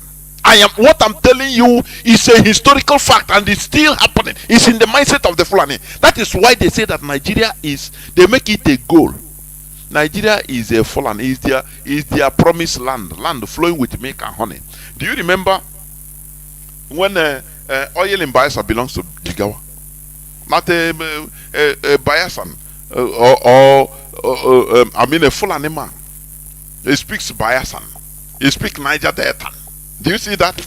Do you know why they make that reference direct? Do you know that? Do you know why? Because that is the core place they want to get. And they are gotten it. They are in control of everything. After all. And you are shouting, "Hey, Igbo man, we don't want to be Igbo, we don't want to be Biafra." But they are in control of everything you have. Do you see it? Once they get one, they continue advancing. I say other countries, other African countries, they checkmated they don't give them any gap. Even in Sudan, the Janjaweed are killing the Fulani like anything. They are running away from there. In Mali, the same thing. In many other African countries, the same thing. What of Ghana? They don't even give them nationality. People that have been Fulani that have been there since even 60, 70 years before independence. They migrated there. As long as they don't give you nationality in Ghana. Now they see that all these other people, at least they have brain. Indigenous people in non-Nigerian, they have brain. Now, together with the history of Ottoman Danfodio, how Ottoman Danfodio single-handedly conquered the Hausa-Service. It made them understand that, look, no, this type of people, they are idiots. We need to subjugate them. And that is what they are doing. That is why they can use Tinubu in order to advance their agenda. They use Gowon, they use Obasanjo, and they are using Tinubu. And you won't say anything because you say, oh, he's my brother, he's a Yoruba man like me, so I have to defend him. That is how they roll. Do you understand? Let me read another news headline before I open the lines. I want, if I open the lines, please come and make any utterance that I'm making, anything I'm preaching here that you don't agree with. Please bring it up. Bring it up, please. I'm not talking about religion, or please, because today is tomorrow that we are going to talk about religion. Any other different, please bring it up and debate, argue, debate. Let us have intelligent debate, please. That is, I love this with all my heart. I am telling you honestly. Illegal toll. IGP orders Commissioner of Police to dismantle unauthorized checkpoints. These are nonsense. These are nonsense. What they continue saying all the time, you know, nonsense. Okay, there is one. Terrorists kill 4, abduct 18 in Sokoto village. In Sokoto village. These are Fulani terrorists. You know, they don't put all this Fulani again. But all these things they don't make noise, you know, they don't bring media noise. Do you know the insecurity in the north is far, far more worse? There are many communities that are in the hand, controlled by terrorists in the north, but they don't tell you this. All the bloats, insecurity in southeast is this, but you see Biafrans that are still living in the north being killed, abducted every day. They don't tell you all these things. They don't expose all these things to you. They will just say it. You understand? But any slightest thing in Biafra land, they will bloat it, make it larger than life, so that to make people fear. If they are speaking or bringing the news of the atrocities that being committed by Fulani in the north, no person will ever go to the north. I'm telling you honestly. But they will not tell you all these things. They will not tell you. They are secretly even killing Igbo people there. Do you understand me? If they corner them, they take them. You know, our people are, we know how to endure. We know how to endure the worst. We know how to endure things, keep things secret. Only family, they will just keep, they will go meet their pastor. Their pastor will pray, say, don't worry, hand everything to God, all is well. Don't worry. Secretly. They will be dying secretly. You understand? And they will not talk. But this time around, it is time for us to make amend. It is time for us, in order to do what? To look for us, our collective interest, collectivity. Do you understand? This is where I'm going to stop. I will go into a few minutes break, so that when I come back, I will open the lines so that people will start calling just before we end the program. Please do not go away. I'll be right back. During the Berlin Conference. Because remember, after they had traveled around the continent, found some of the most powerful kingdoms with well-established educational and religious systems. I mean, the African people are just resilient. When you get to know the Africans, you understand the African spirit. And they knew that if they continued the same way they were going, they would never defeat the Africans. So they set in place a system of colonization and making the Africans believe that everything that was African was bad and everything that was European, particularly British and English, was better. So the seed of divide and conquer was also sown during the Berlin Conference. And they knew, just give it a generation or less, these people, not only are they going to be so divided, because they chopped us up into these small economies that really could never survive on their own.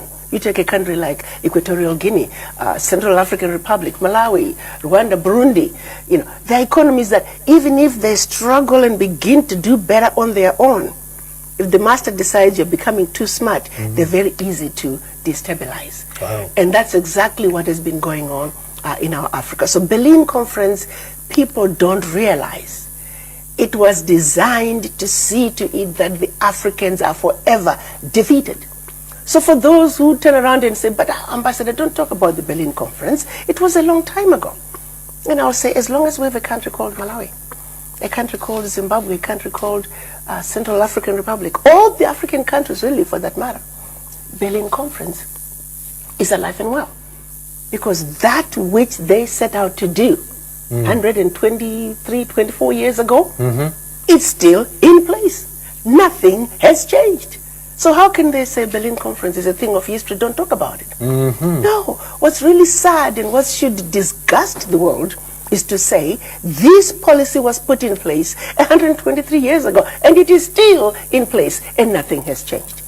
But what's really worse is when you look at what France did to the Francophone countries in 1958, when they were living, quote unquote, leaving the continent.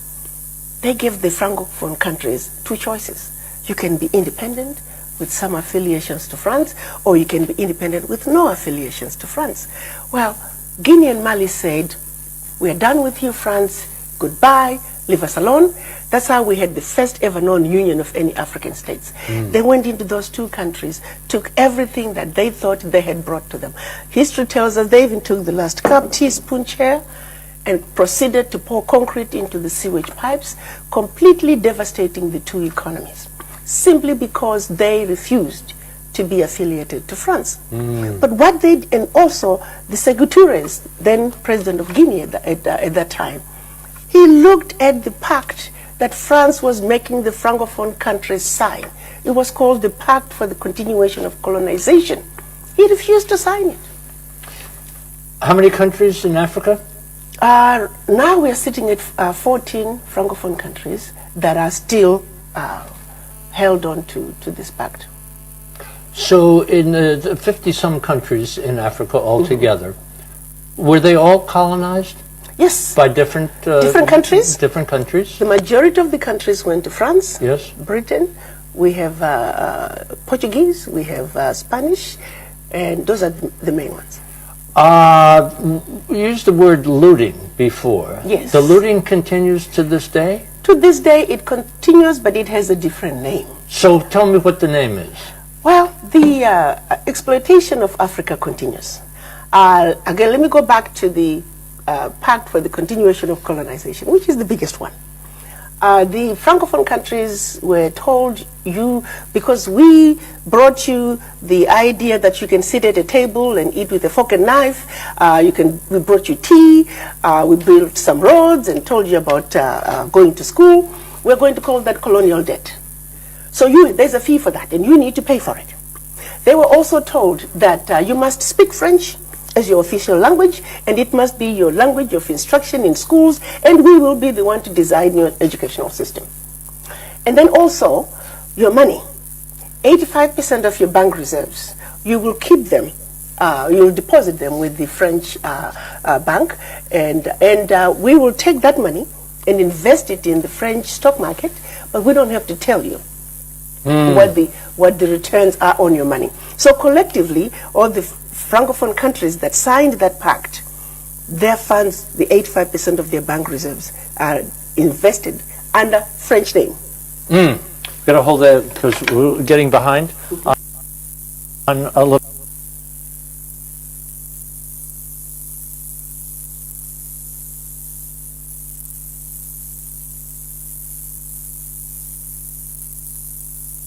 The revolution for Africa's liberation has arrived, and those who don't jump on the bandwagon, your days are numbered in Africa. Thank you. And it does appear that sometimes what people do intend for bad turns out to work out for good. You were relieved of your AU permanent representative job because powers that be were uncomfortable with your stance on neo-colonization, especially with the overbearing influence of France on states it once colonized. But it appears that no one saw the outrage that would greet that, and even how much more popular your gospel was going to get. Did you envisage all of this at all since 2019? Not at all. Even during my tenure, I was simply delivering on my mandate. As a medical doctor, I went to Washington, of course, reluctantly. But of course, once a doctor, always a doctor. I started making diagnosis while I was in Washington. And my diagnosis, first and foremost, became the ignorance that we had of our understanding of Africa, not only as Africans, not as Black people around the world, but even members of Congress themselves, the US government, they really don't understand Africa. So I set out to address the issue of the ignorance about what was going on in Africa, educating the African diaspora primarily, and secondarily, those in the US government and anybody else that wished to listen to the message. Because I felt that that was the root cause of what was going on in Africa, the lack of understanding and appreciation of what was really going on in Africa, and more importantly, identifying the root causes. And for Africa, I came to the conclusion that France was the biggest risk to peace and security and overall African development, particularly in West Africa, because of one particular agreement that they would make the African heads of state sign when they were received. Welcome back.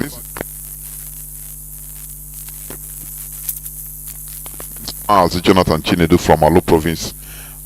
Today is the 15th day of September 3. Our lines are now open. Our direct line as usual is +1 213 328 6224. I repeat, +1 213 328 6224. Our WhatsApp and Signal line is +61 405 142 547. I repeat, +61 405 142 547. You can call us now and give us your view on the generality of the issue being treated, because we will never shy away from facing the reality. The reality is facing us. It is not by sentiment. Nothing goes by sentiment. The reality is there. If you want to shout or cry or dance, the reality is there facing us. We must confront it. Caller on Signal, welcome to the program. Mazi, you are the first caller. Can you hear me? Yes, Mazi Jonathan.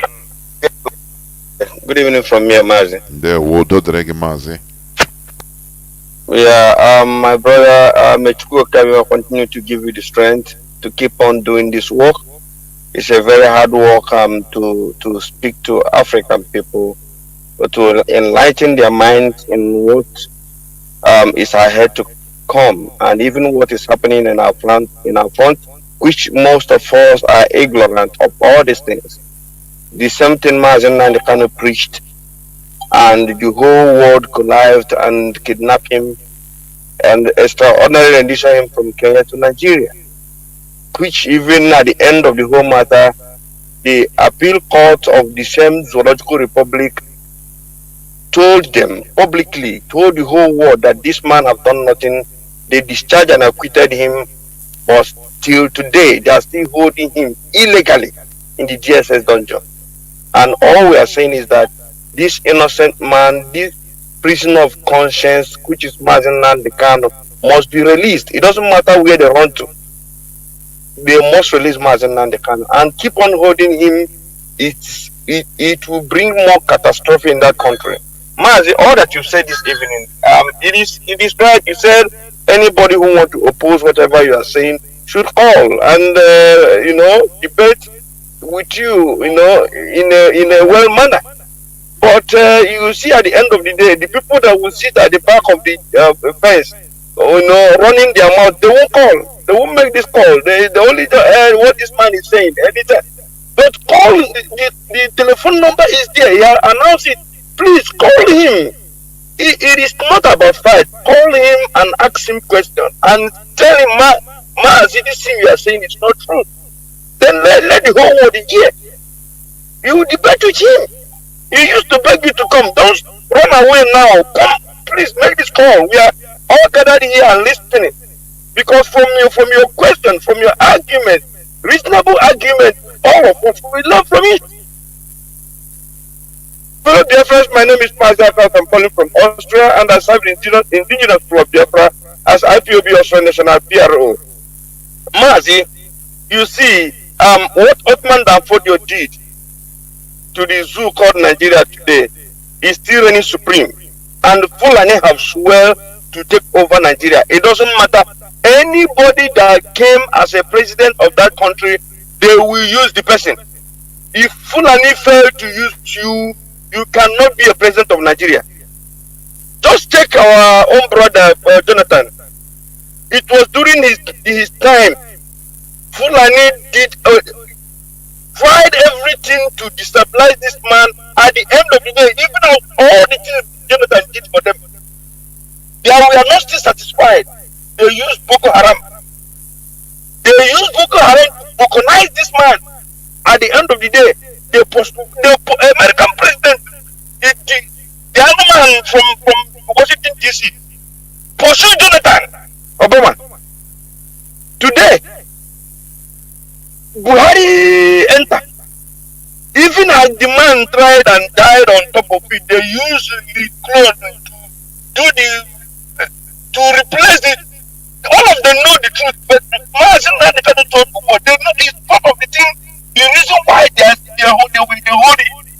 Because they wonder how this man knew what happened. And when we are saying this, many people don't understand what we are saying. Mazi, we must keep on exposing Nigeria. We must keep on exposing everything they are doing in that country, because we continue this way. The life we are living today, none of us are happy. We want to go back home, but where are we going to? Where are we going to, Mazi? This is what we are saying. We are going to a country whereby when you go there, they will kidnap you and kill you. They will kill the whole Yoruba woman cried hell out of her life and swear that she and her family cannot be able to go back because they raped the woman, raped the daughter, even the man himself.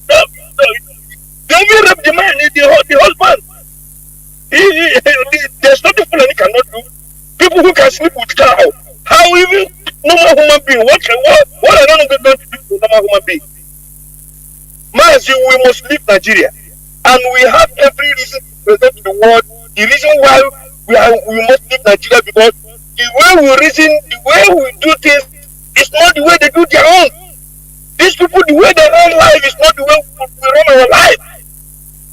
We must leave Nigeria because there is nothing that can, people are not on that. Most of them who are saying something Nigeria. Today, tell them to travel to Nigeria, go there and stay. None of them will go there and stay, Mazi. None of them. And when we are telling them that place is not conducive enough for normal human being, a human being that reason, they don't understand what we are saying. But IPOB has become, we have become a very big stumbling block for Fulani. We must keep on exposing them. We must keep on telling the whole world what is happening to that zoological record in Nigeria, so that the world will bear us witness. Because the life we are living now worth nothing if we cannot be able to restore a country whereby our children can be proud of us. Now they want to create this ministry of livestock. I don't know what you call it. Of livestock. Yes, that is the headsman ministry. A ministry of livestock. Exactly. Now they want to use people to do what Buhari couldn't do. Now you will see this ministry of livestock. This is where the main Ruga is going to come. And when they will be doing it, Fulani will go at the back of Chinedu and stay pushing him. When he said, they will say, is it because of Yoruba? No, because of Yoruba. Peter Obi, Kuchu didn't win. Now because of Peter Obi, and the same in our brothers in Yoruba who will not see the truth, who will not see what is going to come. They will allow Tinubu to establish what Fulani will hold on and use it to destroy Nigeria more and more. What we are saying this thing is not us. We are not going to leave Nigeria. We are saying this thing for them to be aware. Because Fulani can do it anyway, but you see in government, We can't allow them. I don't know these people they can never conquer Biafra. It is impossible. If the ones that finish at home, if we finish, all of us will go back home. We are only over 70 million population. And do you know the Biafrans that are living outside the zoo? We are more than 40 million.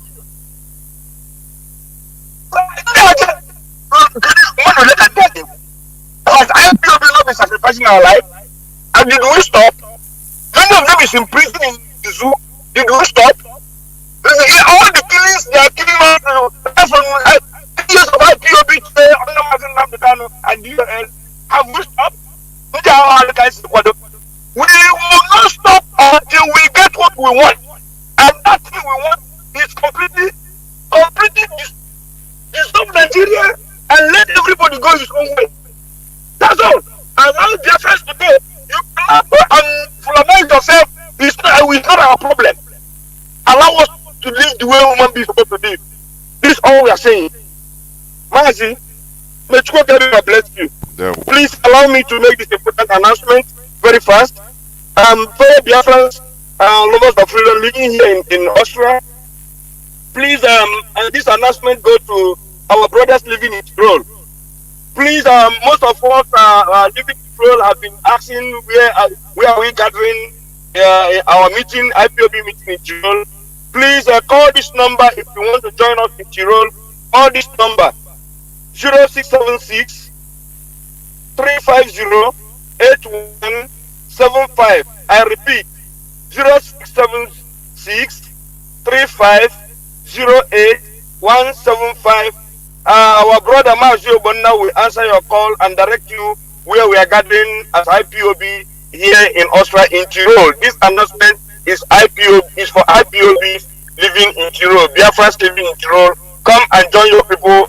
Together we must continue to fight on Mazi Nnamdi Kanu. It be released and therefore must be actualized. Mazi, thank you. May God bless you, my brother.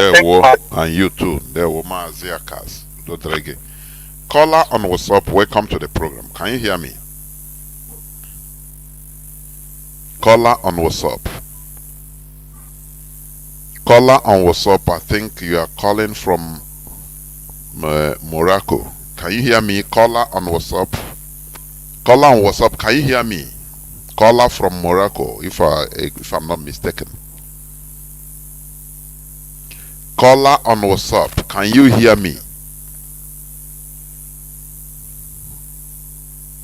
My goodness me.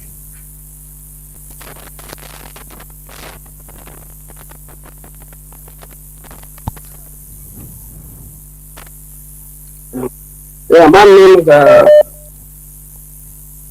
Tango from Morocco. Yes, Mazi. There were Mazi. Yeah. I hope, can you hear me? This caller now have almost said what I want to say.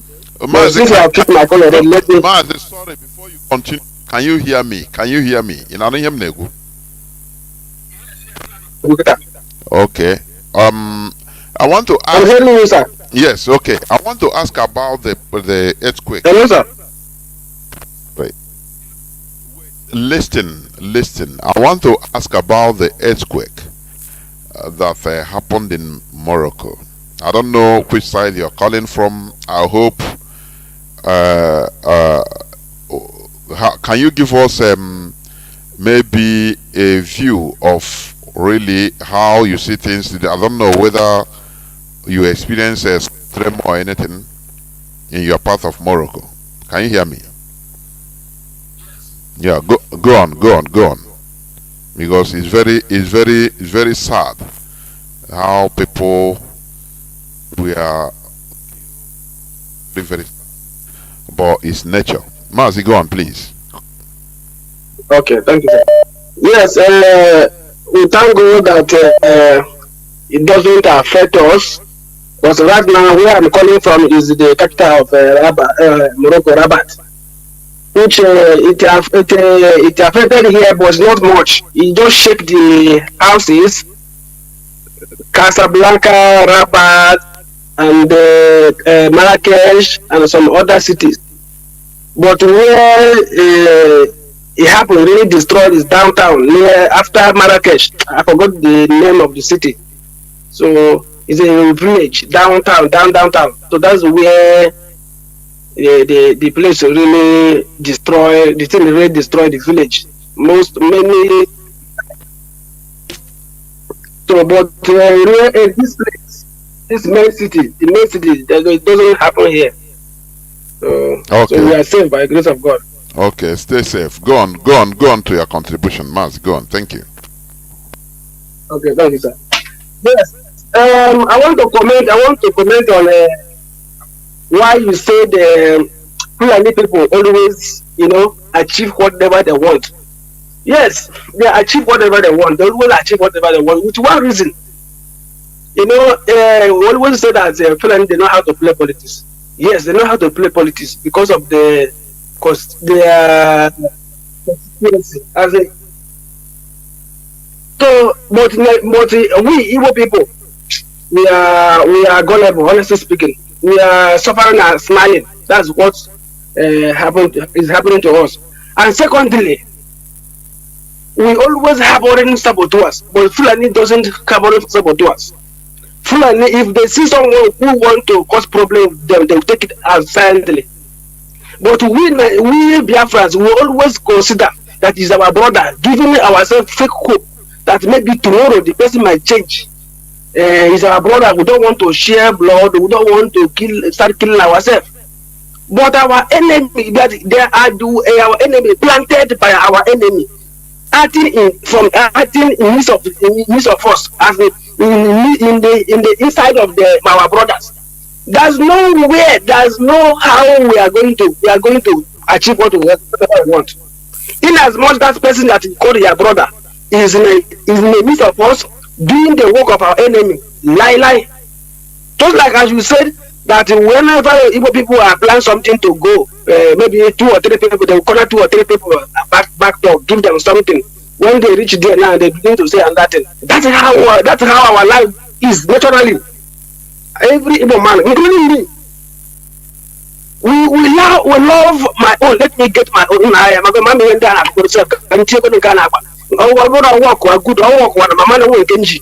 That's how our life is. And that point of saboteurs, that is where we need to look into. Is what holding us. I'm telling you honestly speaking.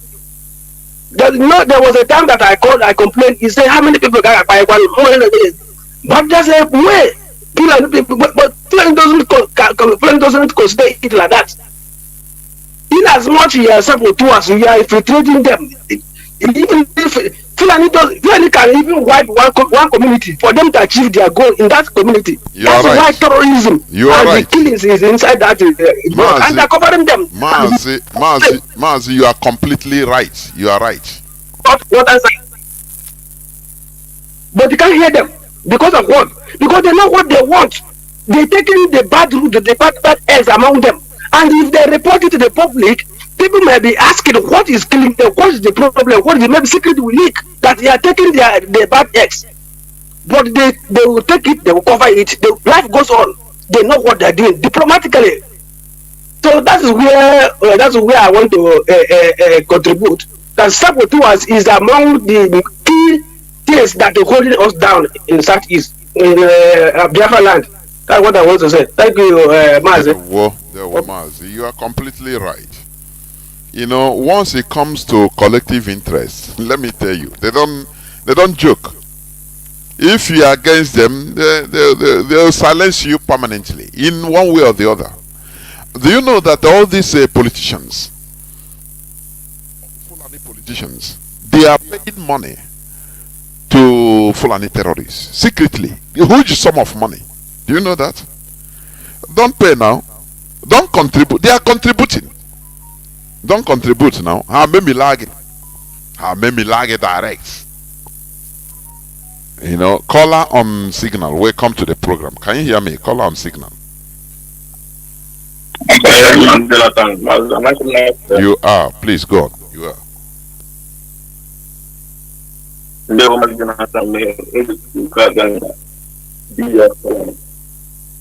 as we continue to disseminate the gospel of liberation to the people of Biafra.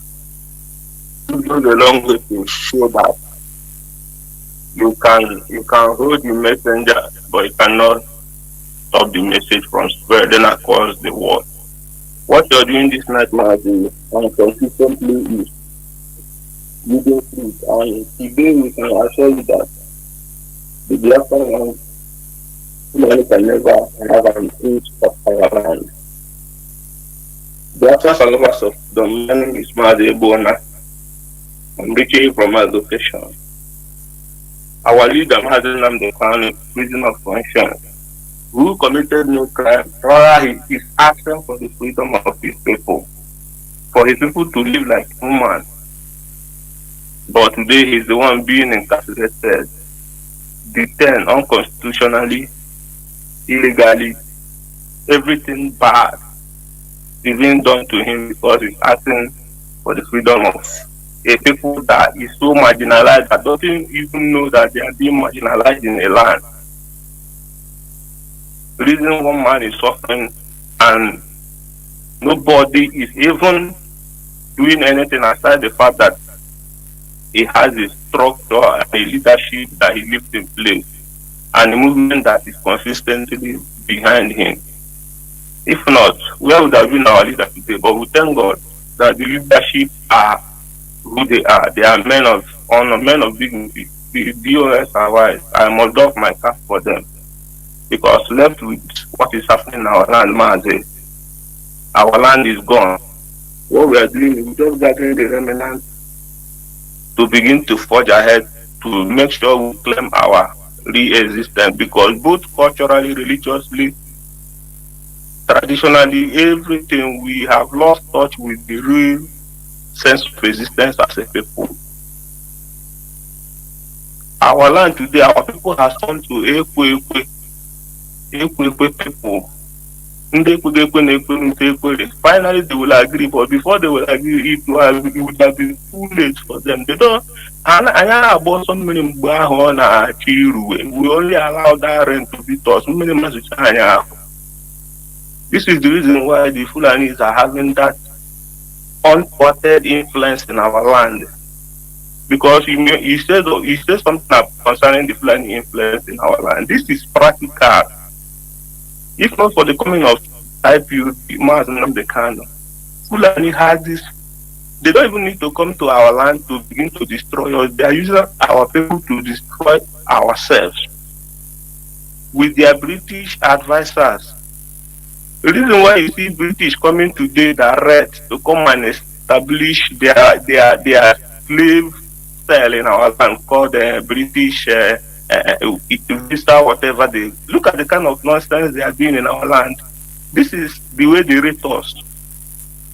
But every seaport, dry port, everything that is good is being given to the Yorubas and the Fulanis because they stood their ground as equal partners. Even though they are modernized slaves to them, but they are giving them all these things because they are so loyal to them. In our land, what are they bringing? A cell where they will enable quick travel out of our land because they know that our people will love fantasy. Immediately it's about going out. You see people, everybody will be trooping there now. Everybody will be running out. Japa syndrome is in Nigeria. So they are giving you opportunity. Instead of you traveling the bad road to Lagos or Abuja, you can Kukuma run there, go and get it and run away from the land so that the Fulanis will come and flood. Today they are bringing Ruga. How it's remodernized Ruga now. You know, Tinubu as is Yoruba, a Fulani and the Fulani are on the background engineering them on what to do. Today they are bringing Ruga in a modernized way. That they are going to create ministry for terrorists, Fulani, what is it for cattle ranches or whatever they do. But why wouldn't they do that, Mazi? Because these are people who understand what it means to conquer a people, to live, to subjugate others. Because you made a statement that this world is a free world, it's a world for everybody. Mas, in my own, I beg to disagree with that statement because I don't believe that this world is for everybody. This world is not for the weak. You understand? This world is never for the weak because for me, I understand that the world they say is a global village. Yes, you can have your sovereignty, your boundaries, and all of that, but it's always a world of different ideology, different people. So there must be this conflict of interest. So if you are weak as a person, the other person will always have edge over you. It's just like you are in a shop, in Abapo in a shop, and the owner of the shop, that owner shop, is also in the shop doing business. Somebody might enter, might not know who owns the shop, but that does not mean that you now own the shop. No. This is what is happening in this world because our people, where I come from, we have chosen to be a subservient. Everything we do it to the interest of outsiders. The way we worship our own people, we have even left our people. The other day, I saw a man in a program, in a platform that promotes Igbo culture, telling us that Chukwuka is not Chukwuka again. That is now the god of the Aruchuku people. That the Aruchuku people use it to fight the Great Ten. And I was asking myself, who is this man with a red cap chief as a titled man representing Igbos? At my level, I can't go there and speak. He's the one that has the platform to speak there, to tell the world who the Igbos are. Because look at the kind of garbage that is coming out from his mouth. You see that our people are the enablers. The reason why we are being conquered every day. We only have the right to make their demands for them to give them terrorist livestock ministry or whatever. Because our people are so primitive, should I say, in a way that we forgot to stand up to deal with other outsiders as equal partners. Rather, we deal with people on the condition that always we want others to feel superior, to feel Keynesian doors or ideas in our house, we begin to manage our. This is now how human beings live. And who are these people that have made this possible?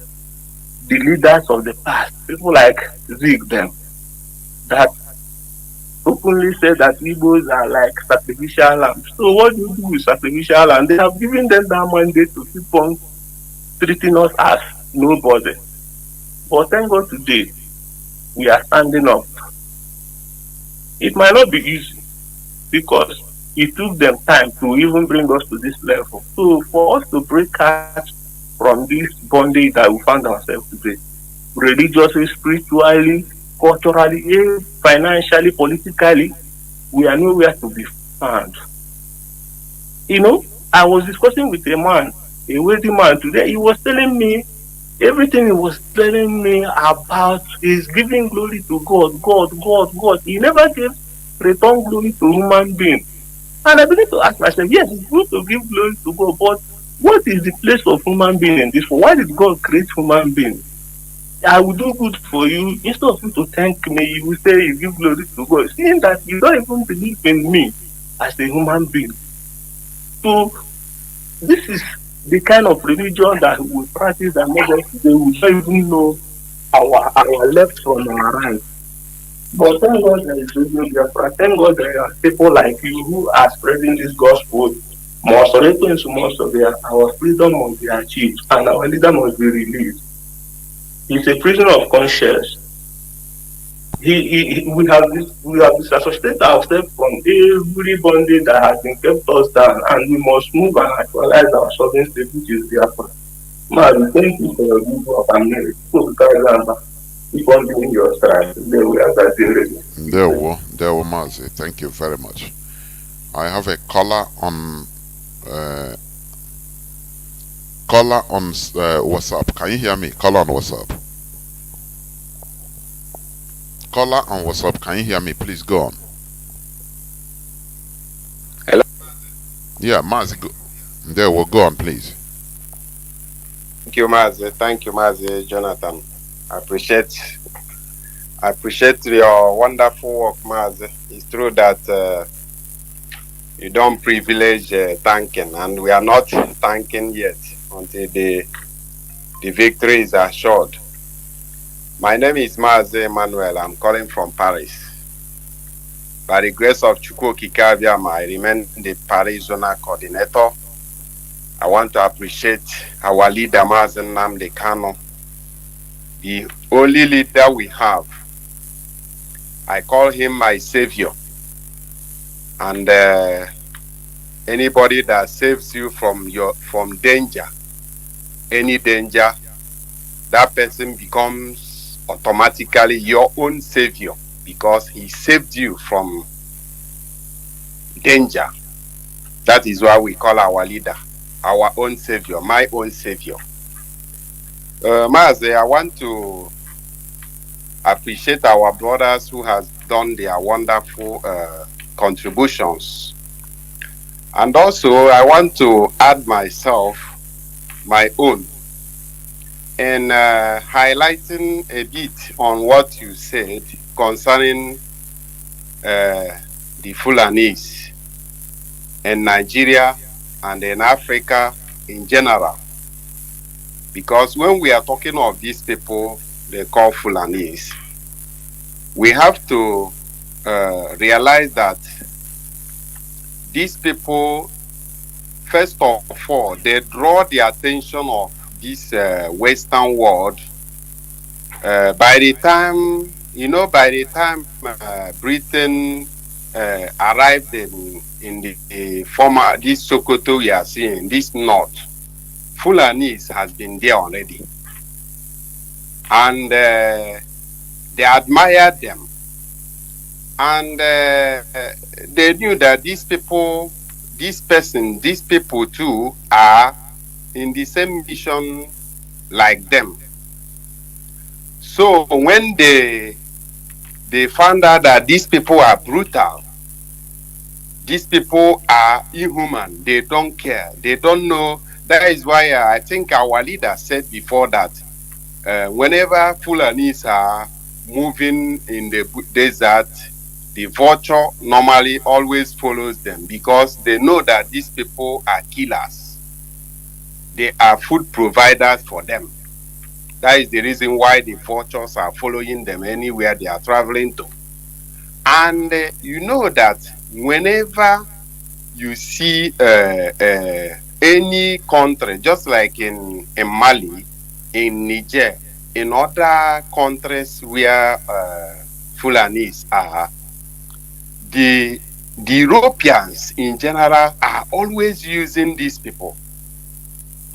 And they always place them in a high levels.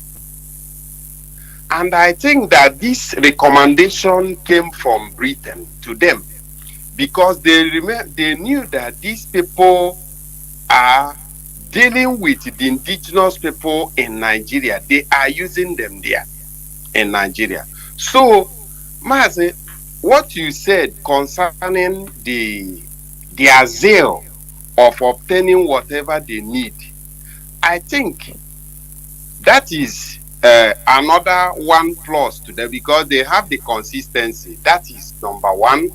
Then number two, they have the full support of the colonial master, the owner of Nigeria. Because you know that whenever the owner of Nigeria, that is British government and the American Airlines, whenever they always they work with Fulanis fully. If any official government member is coming to Nigeria, they don't go to Lagos directly. They don't go to the east. They don't remember the east at all. They always go to the north because they handed over Nigeria to the Fulanis. You see that? So whatever Fulanis want for Nigeria for them to continue subjugating the indigenous people, the foreign, that is the owners of Nigeria, being the Britain, they always facilitate that for them.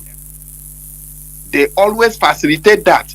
Then the reason why you see in the East, whatever we want, the reason why we don't get them is that all the first of all, the idea of building Nigeria, that is forming this union called Nigeria, was to subjugate us first. That is the number one. Then number two, then whatever we Mazi, can you hear me? say we want to gain, they will ever make. Mazi, can I say something here? Can you hear me? You, please. Okay. Go ahead, Mazi. Okay. What I want to say here, like the points you make, you're right. But you know, the issue which you ask ourselves is, why does the Fulani have these? These are the things you have to, you know, these are the people that methodically they resisted the European civilization. That is number one. And number two, they are protective of their own land. You know, Ahmad Bello, he didn't make it secret. He made it open that he is there for colonization, for northernization. Even before, he made it clear that, look, they are not going to be part of Nigeria unless a certain before even independence, unless a certain criteria was met, and they started beginning. So the issue there is that, let me tell you, they understand the politics. They always see the future. They don't want that their established status quo in the north. At least they have conquered the Hausa land. They don't want anything that will bring disorganization of that place. But in our own, you know, our people are driven by one, sentiment and selfishness. Zeke, you should understand that. You should also remember that Zeke's father was the right-hand man, personal assistant of Frederick Lugard, that helped concoct some agreement that many kings signed as to be part of Nigeria. So he helped to create Nigeria, and he was creating it. He was helping this thing, I believe, to create it so that at least his son will be the overall king of Nigeria. And from there, he made himself a Zik of Africa. Whereas he don't, if they call Pan-Africanists, like people like Julius Nyerere, like Kwame Nkrumah, you never hear Zik. I talked about it the other day. So you see that they remark Britain. They remark highly selfish people. People that they are supplanters, that, you know, they don't care for any other thing. They care for only their selfish interests. That is why even Zeke was used to deceive us as his people, only to become an empty drum. And instead of saying the truth, that look, right from beginning, Ahmad Bello have been clamoring for he don't care about the wider Nigeria. That's why I like him. He doesn't care about the wider Nigeria. He didn't make it something secret. No, he's open. That me, I'm here for my people, for the north. He said it. Did Zeke say he is there for his people? Oh, that he never even talk about the Finnish Zeke of Africa. Zeke of Nigeria. He go to Zeke of Africa by mouth. Oh no. Oh no. Whereas people that are doing the doing for Africa, we are mentioned, he is not there even. Historically, you understand? So when you see people that cares for their people, no matter what, politically, I am here. He said, when you type Ahmad Bello, you will see his mantra. All that he is known for, northernization agenda. Northernization agenda is there. Google it. Zeke is there for only big mouth and the selfishness. That is it. Go on, Mazi. Go on, please.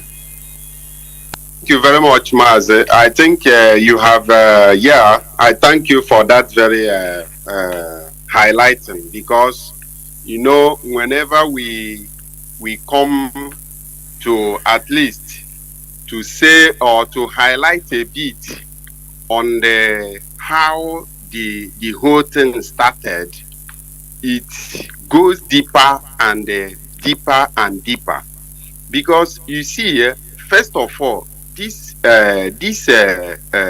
like these Yorubas today. Our brothers Yorubas, they do not understand that for we being on our own, different, that is for them being on their own, that they can do more better than as they are today in this very quagmire. Instead of them knowing that the danger, seeing the danger, for them they don't want, because what have clouded their eyes is that ethnic, that is psyche. You see, so I think this very union that we find ourselves today, Mazi, I don't think if we Biafrans, if we don't, that is it, separate ourselves as a matter of emergency, as a matter of urgency, to separate ourselves from, because this very plan, they have conducted all these things, this experiment. Many nations, many tribes, many ethnics are no more existing today. It is exactly what we are passing through in Nigeria. Is under process, is going gradually, and our people are there watching, even helping them. Our people are there only praying in the church. Our people are just there only relying that God will do everything for them. Our people are just there watching them, laughing their death out, laughing themselves out. Why the people who are serious? Because, Mazi, you see, I think what you said concerning Zeke's father, because during the Zeke's father, we haven't fought civil war yet. So when we are talking of civil war issue, this Nigeria Biafra war issue, yes, this thing happens 50 years ago. But this one you just said now happens, I think, even before the amalgamation, or during the amalgamation period. You see? So it's to tell you that this selfishness didn't start today. This is our self-centered attitudes. Because this thing, white people have discovered this thing during the time of exploring our land.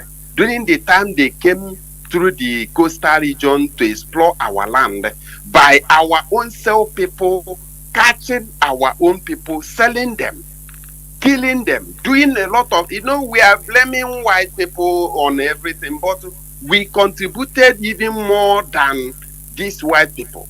We contributed in abetting, helping them to do all those things. Just like today, our people today, white people, they have left.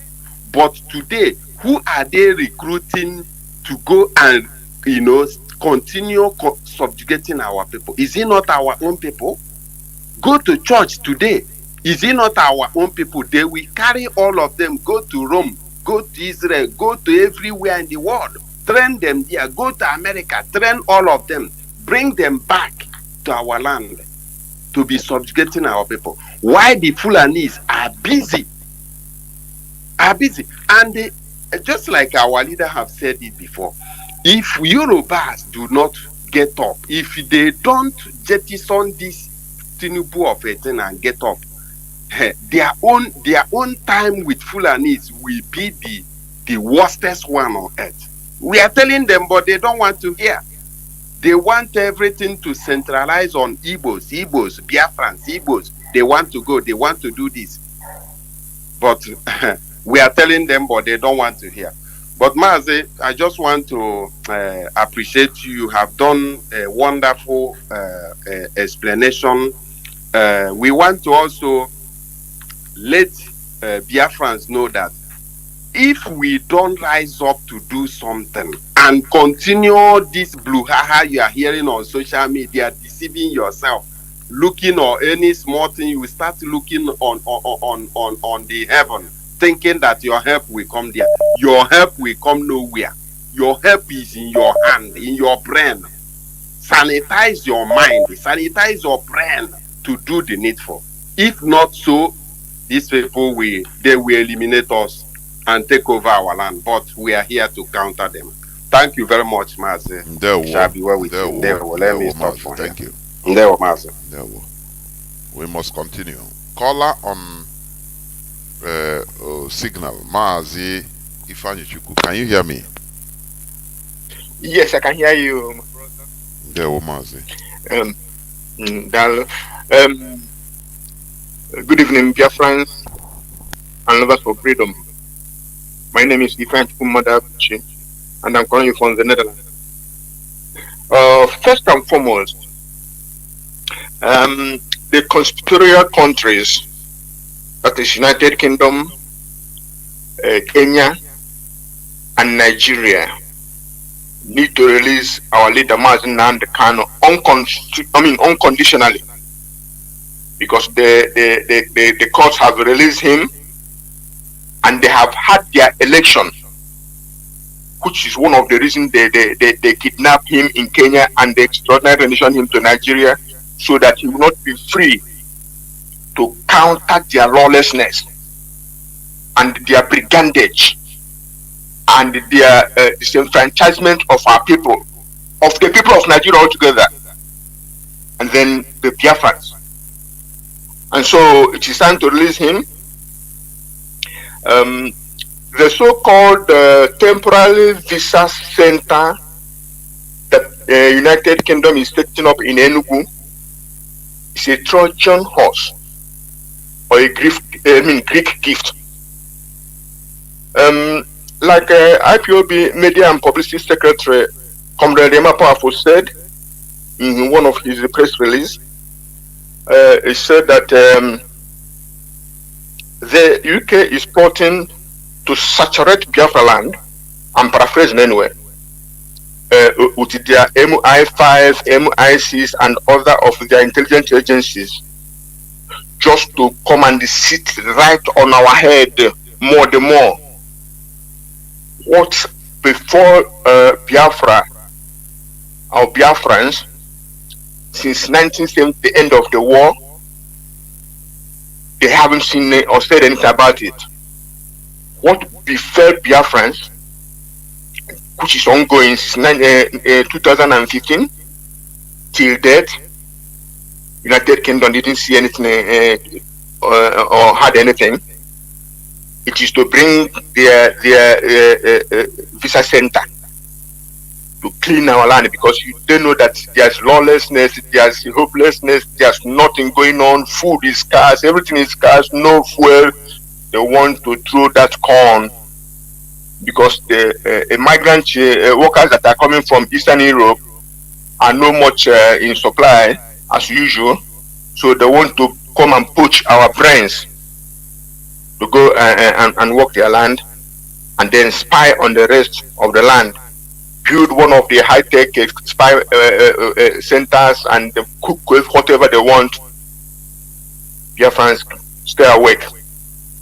You see, anything the United Kingdom is doing in Igbo land and Biafra altogether, without unconditional release of our leader Mazi Nnamdi Kanu and the restoration of Biafra, is deceit, plain subterfuge, and we are not falling for it. Britain knows what is right, the right thing to do, to atone for their part in the genocide on Biafra. Release Mazi Nnamdi Kanu and set Biafra free. Then we have no issues with Britain. Now I come to how can oil and gas from Biafra being exported all corners of the world, while the domestic demand and domestic needs of the people are not being met at home? Who does that? That will tell you that nobody, no government, both internal or external, cares about you, because Nigeria is not a country. Nigeria, when we say that Nigeria is British Limited Liability Company, people don't tend to understand this. And I saw it that Nigeria is registered in the United Kingdom stock market, because from Royal Nigeria Company it went to Unilever. They're still trading on Nigeria, and that's why no country is treating Nigeria as a country where people live, but Biafrans live there, and we must leave that damnation. You know, the Nigerian government is creating livestock ministry. Is livestock ministry now different from the Ministry of Agriculture? Well, they can give them or buy land for them, you know, the murderous Fulani herdsmen, all they want, as long as it is not in Biafra land. So we don't worry too much about them, as long as they leave Biafra land alone. We have suffered enough in the hands of that contraption called Nigeria. Now, Bola Ahmed Tinubu said during their campaigns that he would continue where the impostor of Buhari stopped. It is now obvious. Even the military siege of Biafra land is not yet lifted. Nigerian army is busy killing our people in Enugu, arresting innocent people, humiliating our people all corners of Biafra land, in Olu, in Izombe, in Imo, in Abia. We are not. All corners of Biafra land, they are killing, they are kidnapping, they are humiliating our people. And the Tinubu, a Yoruba man, is the president, so-called. That's what our people used to say, that if a chicken is being roasted in the fire and is dripping fat, the guinea fowl should not be happy. So what I can say is that the Fulani herdsmen and other terrorist groups are very busy killing in Nigeria. For people who thought that Tinubu is coming to better anything, just think about it. Ask the people of Benue, ask people of Plateau, ask people of Kaduna, and then ask Biafrans. The only thing that will stop all this rubbish is independent of the indigenous people of Biafra and other indigenous people who want their independence. May God bless Biafra. Good night, my brother. There, Mazi. There, thank you very much. I have a caller on WhatsApp, but I don't know what happened. He's gone. We must continue in what we are doing. Consistency is the key. You know, a people that are not consistent, the world doesn't take them serious. Do you understand that? Because they will say, which one, if we support them now, how why now at the middle of the road and only on above fish here? Do you understand? That is what they say. You know, if we continue now, if they see another thing, they take and we become ashamed. You know, so that is why consistency is the key. I have a caller on WhatsApp. You'll be the last caller. Caller on WhatsApp, please. Caller on WhatsApp. Can you hear me, please? Welcome to the program. Mazi. Yes, the whole world is hearing you. Mazi Ben. Long time. It's been a long time.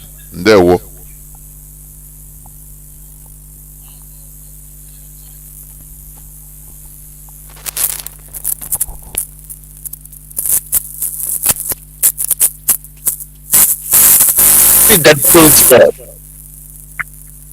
my brother, what is going on has been planned over 100 years ago. From the very first time the Fulani set their foot or their feet on the ground of indigenous people of Nigeria. You know, Everything that is happening is from the playbook of the British people. And if you look at the way they're subjugating Africans, it's the same system. It never changed. They use minority or foreigners to subjugate indigenous people. The Fulanis have no stake in Nigeria. They don't mind burning Nigeria down. All they want is to take Nigeria away from us. And the white people know that the only way they can get their hands completely on the indigenous wealth is to deal with the non-stakeholder, the Fulanis who are not indigenous people to Nigeria. My brother, even Zeke that we condemned today, and the rest of the so-called people that fought for independence. You know, last time I heard you say that Zeke called himself Zeke of Africa, but he didn't take part in Pan-Africanism. But do you know the British people prevented Nigerians, convinced them that Pan-Africanism will not work, that the best thing to work for them is something better, independence for Nigeria. And moreover, Zeke studied in the United States and he believed so much in the American system of federation, and that's what they got. We should give them credit for that. Let's not forget, anybody that is not born before the war will not know what I'm talking about. Nigeria, what this get us is the best they can get us. That's why Opera built the best from in the world. That's why a lot of things were built in by library, university of Usuka that became one of the best engineering school and technologically driven. Basic. Our device started from 1966 school that was engineered by the British. Because Nigeria before the war, Igbo man occupied the top echelon position. Believe me, the British were there, others were there when federation was given, and they accepted it. And if not for British intervention, we won't be where we are today. And let me also say that the character of the Igbo to the character of Igbos before war. I wasn't know it. I think I know it. But anybody born after the war will not know this about the character because Mazi, are you using Mazi? Why is your voice sometimes break? Are you using earpiece, please? So that I want to capture everything you are saying. Can you? Yes. Remove your this thing from the earpiece, please, so that you will be more clearer. Okay, can you hear me very well now? I think it's better now. It's highly better. Okay. Now, so what I'm saying is this. Anybody born after the war will not know the character of Igbo man. It is not the Igbo.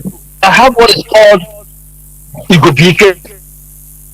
Even in my own time, we have a people called Igbo Grammar. Let me tell you, Igbos have been united. The character of Igbos today has been messed up after the war.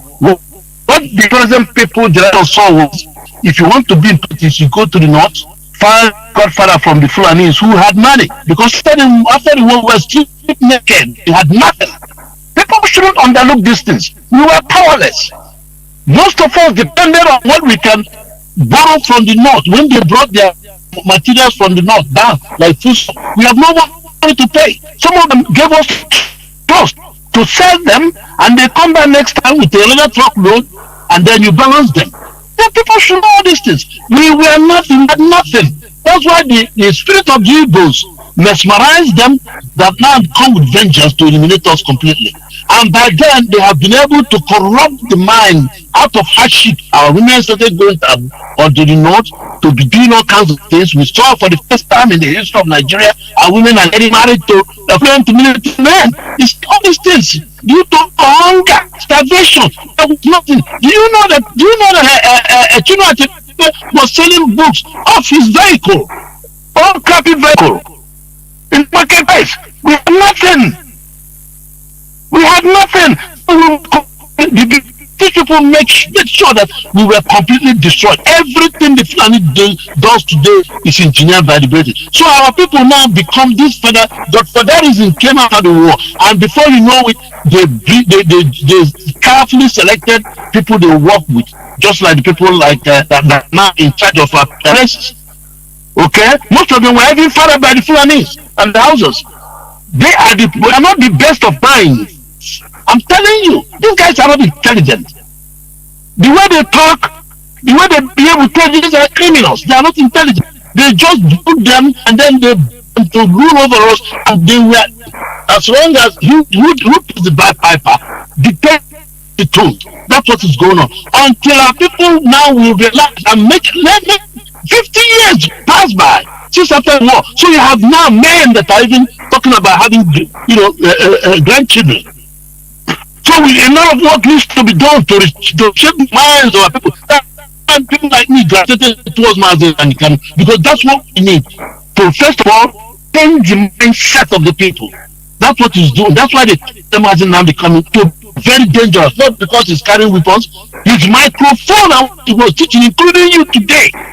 You are doing what the exact Mazi Nnamdi Kanu, if he's out, will be doing. You are doing it, and you are doing it in a more different way. You do a lot of research and you come up with marvelous something. So, my brother, the point is that let's not give the things everything. They are not much to us. They are much. Mazi, they are not much. Mazi, can I say something? Don't go. Can I say something here? Okay. I used to say this. We always stir up sentiments, so that that sentiment will always obstruct our sense of judgment. That is what I have learned in this time. Because when you are talking about what the war did to us after the war, yes, it is quite understood. My father told me what he passed through, everything, what they passed through, in short, and from others anyway. First of all, let me address what you said about Azikiwe. Yes, he built this, they built that. Michael Okpara, they built. Yeah, they try to develop our land. But what I'm saying, when you talk about the Fulani, listen, it is not a crime for you to maybe learn from your enemies. If I say I admire the Fulanese, I'm not. You can give people credit merited. It is not. You can respect your enemy or your opponent. Let me put it like that. Now, we talk about Britain. Britain did, yes, I know they played a huge role, but we start with Ottoman Danfodio. The time of Ottoman Danfodio, Britain never come to our land. 1808, they never had contact with Britain. When you also study the conquest of the Fulani in other parts of West Africa, they didn't do it in conjunction with the Europeans. It is their own initiative. These are people that are conquering. Now, one person, Ottoman Danfodio, single-handedly, I say single-handedly, through word as I'm speaking, using religion, manipulated the whole Hausa-Service, and he put their heads together. Can't you give a credit to somebody like that, or people like that can be able to do such a thing? Now, that is number one. Britain didn't help him do that. Now they continue in that legacy because it is what they have been doing. Now, even to the extent Ahmadu Bello, the Fulani, they vehemently oppose to Nigeria being a country. They are the first people that oppose. They say they cannot be part of Nigeria.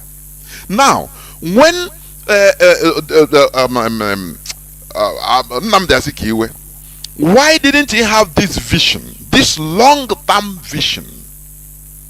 I want you to understand my point. Long-time vision of we can do our own. Yes, let me finish. Okay. This long-term vision of, must we be with these people in order to, these are people we didn't know. Why not we can do our own thing? Even Azikiwe indirectly one time said it. We can do our own thing. They both recognize that we are incompatible. Azikiwe Awolowo, Ahmad Bello started it right from even before independence. He said he cannot be part of this union, no, because they don't know this type of people. That is us. We are not compatible with them. I give him that credit. He raised that point. But Azikiwe refused. Why? What I see in my own view, his father was, handy in forming Nigeria. And maybe, with the Igbo man brain of why is name, why the sharp? I build an empire for my son. So he understood. That is why he is clamoring for that one Nigeria, so that Oyibome wanna get out. I know how to do everything.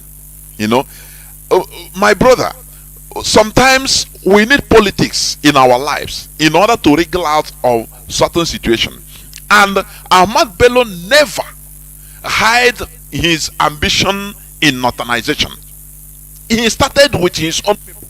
I don't care about any other. Every time he used to make this public statement, public. And that is why, with his prowess or their prowess, he attracted Britain on their side. I am telling you, these people, we the people now, we are people that fell down, swallowed everything, hook, line, and sinker, and went to America to study this and that, but look at what of the politics.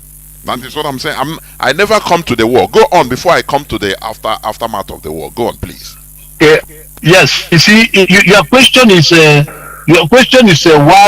Did you repeat that question? You asked, why didn't they see it or whatever? How did you say it? Yes, I said, why didn't people, somebody like Aziki, have that vision? Mbono Jike, he had that long-term vision when he saw the people that is within one union that is they are entering, of which some people warned him, including Mbono Jike. Go on, please. My brother, let me tell you something. What we are seeing now is what is called in the hindsight. When you look back in the hindsight, like Monday morning quarterback, okay? By the time you're saying this, you ask yourself, you people that are saying let's get away from Nigeria, believe me, you will never have any support from anybody. Because the Igbos were doing very well. Igbos were even the ones who are working for the ministries of the North. And again, it is not easy. You have people that said that, our parents, some people's grandparents even started building their wealth from the north. And then people like Oju was born over there, Zik was born in Ngaru. So you have a long time in the north. Just like people today do not want to leave Lagos. If people do not want to leave Lagos because of their wealth, my brother, they don't have to them, they feel they are secure. They don't see what we're seeing. Okay, Zik them at that time, believe me, if he wanted to, well, let's go and settle in another country, nobody will support him. Because people were doing very well. What we got was pressure. We have all the embassies in the east. I'm telling you this, we were like different countries managing ourselves. Our oil was in our control. So what do we have to gain if we leave Nigeria? Absolutely nothing but jobs will be lost and our people will be lost back to our land. You wouldn't have gotten any support of that. Let me tell you about the speech of Nnamdi Foju. You see, people just at this think that when he came out in the open, these things were said not in the open. It was never made public until after 100 years. That's why we never heard about this speech until the time came out. Due to Freedom of Information Act, people should ask themselves, do you think that if Zik and Awolowo had this say that kind of thing, and that they wouldn't get questioning for that? And before the independence, the British people already knew what Nigeria would be like with the Flanders on top. That's why this man, 12 days after that, made that speech. He made that speech because he knew the plan they had with the British. Without the British thoughts, the government with British, they wouldn't make something because they are nowhere. The military were controlled by the Igbos. We have the number of top officers.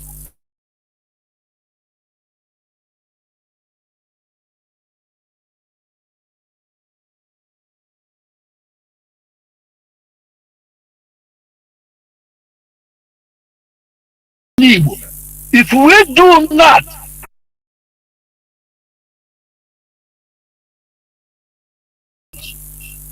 just like you rightly said, the Fulanis, what they will deal with the Yorubas at last. God forbid even the us. You see that leg, they want to take it away from the Yoruba land, and they will finish Yoruba up, because this is the plan led by the British with them agreement there. They want to hand Nigeria over to, but Yorubas are yet to understand, because like I said in the Mazi monitor, Nigeria is made up of a tripod, three major tribes: Igbo, Hausa, Hausa, Fulani, and Yoruba. This is it. Igbo, Hausa, and Yoruba. Fulani they knew that it takes two to come together to defeat the other, or direct where Nigeria, the nation of Nigeria. And if the Igbos would team with Yoruba, Fulani is gone and gonzo. They know it. They know it. That's why they look at the Igbos. They figure out that the Igbos are very smart. They can't outsmart them, so they gravitated towards the Yorubas. People should know what's going on. The time of the British, they knew they were just fronting the Fulanis, telling them what to do. And for 100 years of association with the British are pricing. They have learned all the tricks about giving money to subdue Igbo politicians. They use money to subdue Igbo politicians. They did that to Zeke. When they come Zeke with borrowing money, even though Zeke borrowed the money, so he didn't take it he didn't steal the money. He borrowed money to do his politics. Okay, so they use. Mazi, do you see, Mazi, do you see where I talk about lack of politics or selfishness? Do you see? Now, they manipulated Azikiwe, and he knew that he was under manipulation. Instead of maybe telling people the truth. One thing is this: if a people has, what can I say, selfish leaders, there is no way you can defend it. You understand? The people must be misled. That is the thing. Now, this man you are talking about, how can you tell me that Azikiwe, they didn't know that the British, during the secret ceremony flag to removing the Union Jack, Azikiwe was, and you're telling me that they didn't know. 100% what was going on, but Azikiwe miscalculated. That is what I called bad politics. He miscalculated that he's going to outsmart the British. Just let them go. Nnamdi, let them go. I know how to. These people that are cattle rearer that doesn't do anything. This thing we are talking. This bad. Before. I used to say like this, that Nnamdi, with that, it's after I come to understand, realize that they are genius when it comes to political manipulations. It didn't start from today. It started right from time. These Sahelians, you see, these Sahelians, people in the Sahel, they are very good in politics, in political manipulations. I am telling you, that was what you should understand. Go on. Where Fulani is defeated. When they defeated them. That's why they hated the Kanu people. That's why they killed them with their cleaning. Fulani succeeded. Can only succeed with what the British is telling them and advising them and telling them what to do. I'm telling you the truth. 1999 Constitution was written by the British. It's not Abdul Salam. Anybody that read that, these people will know that they prepared the document before they hand over to the regime. Do you know that Abbas handed the Constitution until he was handed over the non-country? Well, he did for it, they didn't show it to him. Do you know that? Do anybody know that? Ask for Obasanjo. I'm telling you, this Constitution was written by British and America. And if you look at that Constitution, who gave such a number of local governments? They created 700 local governments and not about 550. Give them that to top majority. People don't know what is going on. The devil we are facing is the people we are seeing. These people are the architects. They are the architects of what is going on in Nigeria, and they know what they are doing. I'm telling you, there's no way to tell them because this is very smart. That's what them. We had consideration. What are we supposed to be afraid of? We have embassies, we have our own government, we have our own resources managed by us. Nobody was not threat until they dislocated us in 1962, which they engineered these young officers to carry. And they turned Boku. Who called it Boku? It's not BBC. My brother, everything we are suffering today is British. Forget about the France. It was. They were defeated there. But they couldn't even beat Benue. They defeated them. People are the Jonkun people are great fighters. They defeated them. They can't fight. Even for Afonja. After they killed Afonja, the Yorubas were able to enter the bush and defeated the Fulanis. People cannot fight. They are marauders. They come and raid you at night and they run away. They can't face you face to face. They know it is just the way British people kill the spirit of the Igbo and dislocate the strongest part of the tripod, which Igbos. They know it. White people know. And look at you, 20 pounds. Give it to you how much you have in the bank. And people fight. That's what bewildered them. They know Igbo have a very strong spirit. Igbos are very tough people and they build stronger than any Nigerian in terms of physique. Let's face it. The point is that, what is to us started after the war. I'm telling you, because I witnessed the war, I was part of the war, and I experienced it. Okay? So my father was the police, he trained Biafran police to Nigerian. Mazi, I will come to that. Police after they didn't call him back to police after 2 years. I saw everything, my brother. Let me tell you, without the British, Fulanis are no match. Period. Let's not give them any credit. The point is that what is happening now, the president. Mazi, sorry. You are Mazi, sorry. Can I come in? You are going sentimental. Let us. I am not. It pains me when I hear this thing because this is not what Igbo is. What happened to us after the war? I'm telling you, we were great people. Then let me come in. We have Nigeria. We have Nigeria. Let me come in. Let me come in here. So that before you make your conclusion. Now, when you talk about praising the Fulani, I'm not praising them. When I say I admire. You understand? Look at what is going on in our land. For example, I continue insisting that our people we are hardworking, we have natural talents, we are full of energy. Yes, it's just like for example, in the street you can see a powerful somebody with power. He can dig a good 1 kilometer under 5 hours. He has power without resting. But does it mean that he is powerful? He makes little money. You understand? And you see somebody that with his brain intact, use brain, manipulate one thing or the other, and make millions and moves his way. You can say this one is highly powerful. What I'm saying, politically, we are not good in politics. I have many reasons. What I say, I continue saying it. The way Nigeria is being structured, Azikiwe is a point man. What you are saying that if Azikiwe call for our departure, even Awolowo said it. Awolowo would have even taken his people. But Azikiwe is the person that was insisting on this Nigeria, one Nigeria. Had it been Azikiwe made that statement and said, okay, let us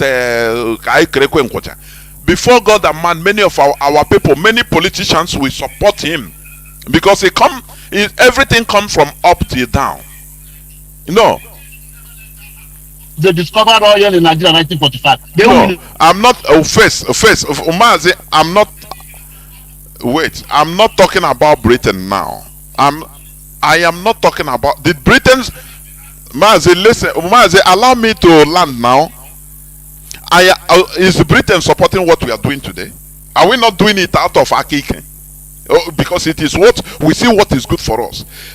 Had it been Azikiwe raised that point and tell his people, it will be part of history. I will say, okay, even he tried. You understand? You see the point. But he allowed himself to be used because of his selfishness. There is that atom of selfishness. Because you should also notice that how Azikiwe came to destroy Igbo land made us, cause us, to be separated from our people. That is why Ambazonia went to Cameroon. Are you not talking about that one? When he was pursued from Yoruba, now he remembered that he was born in Onitsha, that he have to come. That is the bad politics I'm talking about. Yes. Yeah. Go on. You know that Kinjaja Afafogu. You know what happened to him, all right? Of course.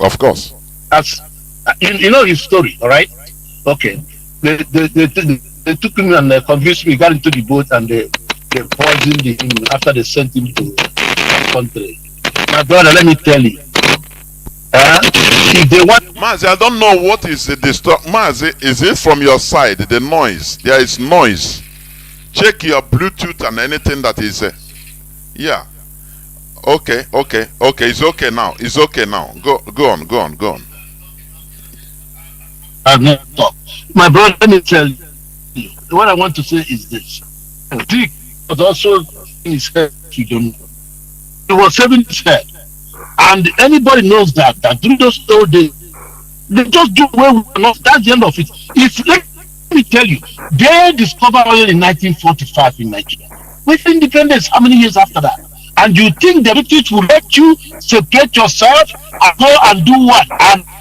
And take all this work and go and keep in the east. Yoruba will go and stay on their own. The Fulanis will stay in the north with their what do you call the granite mountain. My brother, if we had found it, that would have been disastrous for us.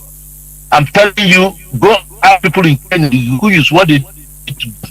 These people the white people are so brutal and wicked. Once they have as what they were doing was just trying a humane way to get what they wanted, unlike the fish. Okay? It will go or scorch the earth. You understand? But the British people, with some little humanity in them, will always be that British with bear. So they always use trickery to get what they want. And let me tell you, haven't we been able to come back from Abuja and wherever they are? We saw the danger. Are they coming back? I'm talking about in the old days where the evils were literally majority of evils were not living for many years, for many generations. You okay? My brother, it's not easy to pull people out. We are telling them to come back. How many people are coming back? Let's Mazi is not about Mazi.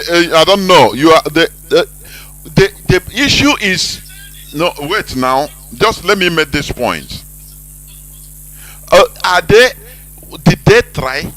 You know, in history, he tried, but the people did not agree. And he warned them. It's just like now. Oh, we warned them. That is in history. But he didn't try. Instead, he solicited. Yoruba something, and then at that time, Yoruba something. You are making an Yoruba people, never if you okay. Who released Awolowo from the prison? Yeah, Awolowo, and he was supposed to go and to do the work. What happened? Let's go with that. When the war started, all right, who was in prison in Alabama? Okay. Was released on the agreement that he will go and not have enough, and rather secure his own Yoruba. He's the best not in charge of the Western Front, approaching Lubatore. People were beginning to hear the guns from Lagos. I'm telling you, man, the last one, what did they do? Told us, look, Yoruba is the worst thing you can trust. Mazi, conclude.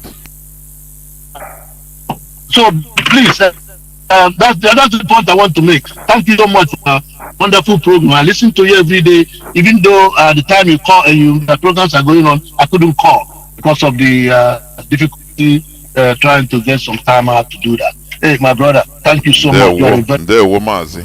Appreciate you. Keep on with your research work, because the research you are giving us, we can never, like the other one guy said, we can never pay for them. Thank you so much. Mazi. God bless. And you too. Mazi Ben. I think it's where I'm going. There's somebody that has been trying to come in. Maybe if you come in now, we conclude. But what Mazi Ben, you know, I see that I always say we go on sentiment. I am telling you to steer sentiment. Oh, had it been he did it, he would have failed. But did he do it? That is the question. Did he try to educate our people that look, these people is better, and they refuse? We wouldn't be putting any blame on him, because he is at the helms of affairs that time. So there was element of selfishness in him. That was it. There is a person it could be. Look at Ahmad Bello. Do you know that Ahmad Bello left his position to Tafawa Balewa? Can Azikiwe do that? Let us call it straight. Ahmad Bello was the person that's supposed to be even the prime minister, but he fought everything. Now who left? He said, "Don't worry, go on. I'll be supporting you from behind. Now I'll still remain the premier of the North. Go on." Normally, it's Ahmad Bello that's supposed to be made the prime minister of Nigeria, the first prime minister. But he shifted it. This is working in synergy, because he's not working for himself. But Azikiwe, if I see, I don't know, defending Azikiwe on some issues, sometimes I cannot get it. Honestly, I can't. I don't know whether my voice is coming out. I don't know. I need people to. Before I want to be speaking, so that people, yes, it's coming out, yes. So, defending as he committed blunders. He committed when he's, he's supposed to know that these people with this type of mentality conquer the Fulani. Not that I'm praising them, but you have to. These are historical facts. The Fulani conquered a big Hausa-Service without the help of Britain. You understand? They are a conquering race. Not only their last conquest is even in Nigeria. They have been conquering other places. What of Medina? What of Senegal? So you see that these people, they have been conquering. They know manipulation. When we say that we are smart, this our smartness is we believe that we are smart to make money. We have natural talents, we have physical power, we have but to organize this into political force and power with remove selfishness for our collectivity is the problem we are having. Had it been as when he saw somebody like this type of issue or this type of people saying that look, we cannot be part of Nigeria unless we control Nigeria. You understand? And he didn't make noise and say, instead of you controlling me too, I will not be part of Nigeria. Because he have the rights. But he's the person being used to galvanize everybody with the fake hope that he is going to be the chief and everything. And he found out, because of his selfishness, he found out that look, he had been conned. He continued in that conning, in that scamming. Continues scamming our people. I grew up to see here that Nazik are so lost. Or that they are giving us fake information about Zik. Oh, he produces English. They throw him from up and they fall down like a pepper, like a feather. These are things they circulate. Had it been Zik in his position, because Mbono Jike was warning him, I know other people, because he is the head. Other people were junior to him. With that Igbo man pride, no, I know them there. The same way, Aguiyi committed his own blunder. And can somebody come and defend Aguiyi? Why he was warned? I said, no, Jem there. Uchendi bona aderere ya. I'm there all the time now. When they think that they have that pride, that is what kills kills, pride kills, how do they say it? Pride comes before fall, or something like that. That is what happened to us. I'm now joined by Mazi Ayoba. Please, I know that many people are calling, but I don't want to prolong this, please. So that I will call it a quit. Mazi Ayoba, welcome to the program. There we go. Yes, Mazi, good evening. Thank you very much. I don't know if you can hear me very well. The whole world is hearing you, not only me. Go on. All right, thank you very much. I will just cut it very, very short because I know that, sometimes you make a program that provokes us, and sometimes it will be the call that people made contribution people made, then we get off where we can say, look, we're gonna find a way to get in before this thing ends. We don't want to leave it to the next program. First of all, good evening, my brother. Thank you very much, Mazi, Jonathan, and also good evening to Biafrans, QB family worldwide. Good evening to our leader and also to the head of the directorate. I want to really appreciate everyone that have called this evening and for this great program that you also brought up. Yes, I just want to just come in here, by based on the argument of Mazi Ben. At least some stage, this time, I will somehow agree with him in whatever, and whatever his points are. To an extent, because I totally understand the angle he's coming from and where he's going. I totally understand that, and this is exactly what sometimes we suggest to our people on the so-called our politicians and the Igbo race.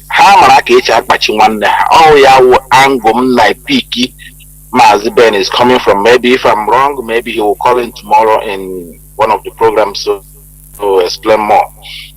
So I got a knowledge. I got a no one for call. I got a no ikucho auto ndio Kenya brabo hana public.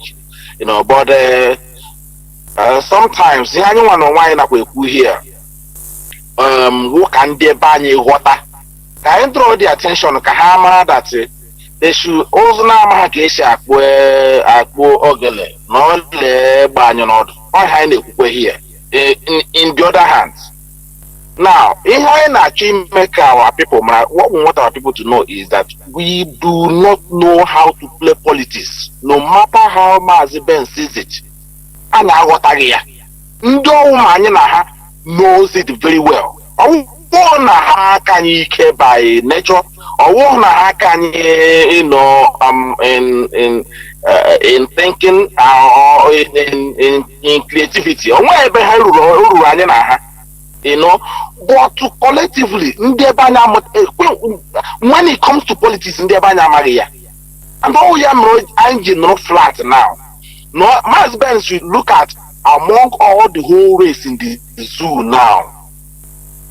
Igbo ndị Jemba was in the Nuzi flat na Nuzi at the bottom. Now, if you think about, of course, we strongly believe that, not even we believe, we know for sure that whatever the Fulani politics are being played, or whatever the politics the Fulanis are playing in the zoo, is being engineered by the British. For some reason, they find comfort in them, they trust them, and they are the one, the British are using after they have left, the zoo, if you like, or Nigeria. So, but then, Ndi Igbo would have played the same politics. They were very smart playing, but only Igbo know they acquire ball nishi. Our people know they are Biafran, know they acquire ball nishi. Na hagaga plot oku without some way la jazo. Why is Nimobi? Na KNDG say na I participate na this why we are holding positions in high places? What would be the effect? Would that not affect us? But stand or there because of the jealous of British, the jealous of Ndi Igbo, then the British played on them because the British want to completely eradicate them in the position Haman had to take total control of the zoo, even though they claim they have left. That's what happened. But in the Ebanye playing that politics, they didn't understand it. Now, if you come to Nnamdi, Dr. Nnamdi, now, in one of the man because on one pivotal question, Nigeria, no one Zik how his selfishness in playing the politics or play blind politics or the politics I can acquire today, which I'll come down to that later on. Zik is smart. All dirty politics of play.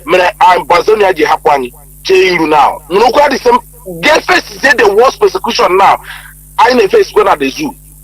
The same politics go play and you lose. Now we are struggling now. Or to convince them. All these things are due to this man Nnamdi, and also the blind politics anyone are going to. Now, all and they buy the smart. All and they buy the smart. They can buy the business, want to say, which I want to remember. I'm not saying that I want to many long as one for I'm edging which I'm not going now go a ball now what I want because all I'm amazing or this is kind of one on why I'm able to show wine before the public. Or what I actually want wine or here. Can they buy that this their self-centered, selfish politics is not helping us anywhere. Oh, here can they try here. Now, all Zik my whole name, my woman his selfish interest in how to sell aqua politics. At least in Boduku Putra here. He wrote the national anthem. What stopped him? Despite that they declare they discover lawyers since 1945. But then if Ojukwu could manage to do what he achieved, when he saw that the lives of our people are in danger, the race are facing a serious danger in the zoo, with the support of the British, at least that man with the level of his knowledge would have understand where Mbono GK is going, would have understand also what our people general was fighting for. You understand? And because of that selfishness, this is exactly the same useless politics that they're buying Akuti today. Now, somebody won an election in Imo State. Again, with somebody winning an election, you remove a sitting governor that have been in the seat for 7 months, almost 7 months, and the whole entire Igbo race did not utter any word. And this radio I know people now gamble for, and I say, the radio Biafra is not the way Mazi Nnamdi Kanu used to talk. Now this radio here, some of us came, and I said on this radio that nobody should see what happened to Imo State as an isolated issue. No, now India will plan they are coming. Test to go to water. India only one they play the dirty politics. And now look at somebody like you find your back. I was here with Senator. Legodi the way the guy presented himself in UK. UK.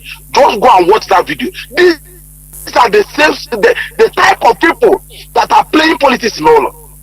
But over here, Chakakum, no. Guys here at London here, then I go. Now looking at London, what are they? Now Faka, now Jachileki, Jajis or what I can Anambra stated, or what I can, or Changa marketed.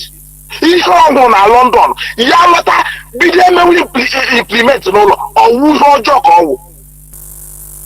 Now they became a willing tools for one became use against their own. Against their own. We are not talking about against their own.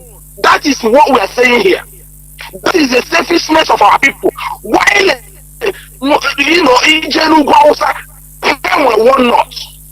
Even Akani, a fragment now when the Boko routine lower Benue, when the Boko routine the other side, when the Boko routine or Hanes and the Bonodia, they play the black politics. None of them has ever worked hard to unite our people. But Ojuku, who's a threat that is coming to us as a race, try to do something. Your own as Ojuku, defend the line, mobilize our men, they defend their line. By now, I'm with 70 or 80% of Muslims. I'm telling you the gospel truth. And this guy will Nnamdi is there. Playing himself, he's stupid. This is nonsense. I don't need I know today. This is why we are coming here. We believe some of the people are listening. It's only IPOB now that has one umbrella that is uniting our people. And look at who are the people prescribed by IPOB. Why only British? Only British who are the so-called our elders and the politicians to prescribe their own children. Only British who are here.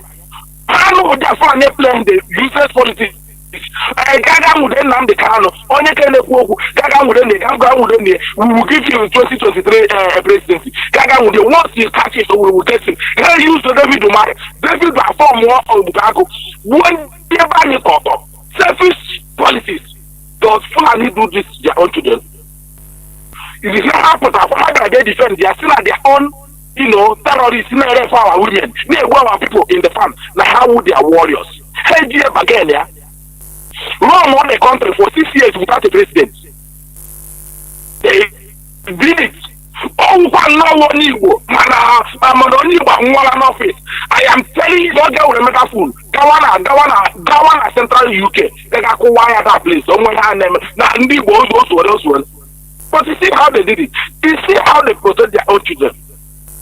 Protect, yeah.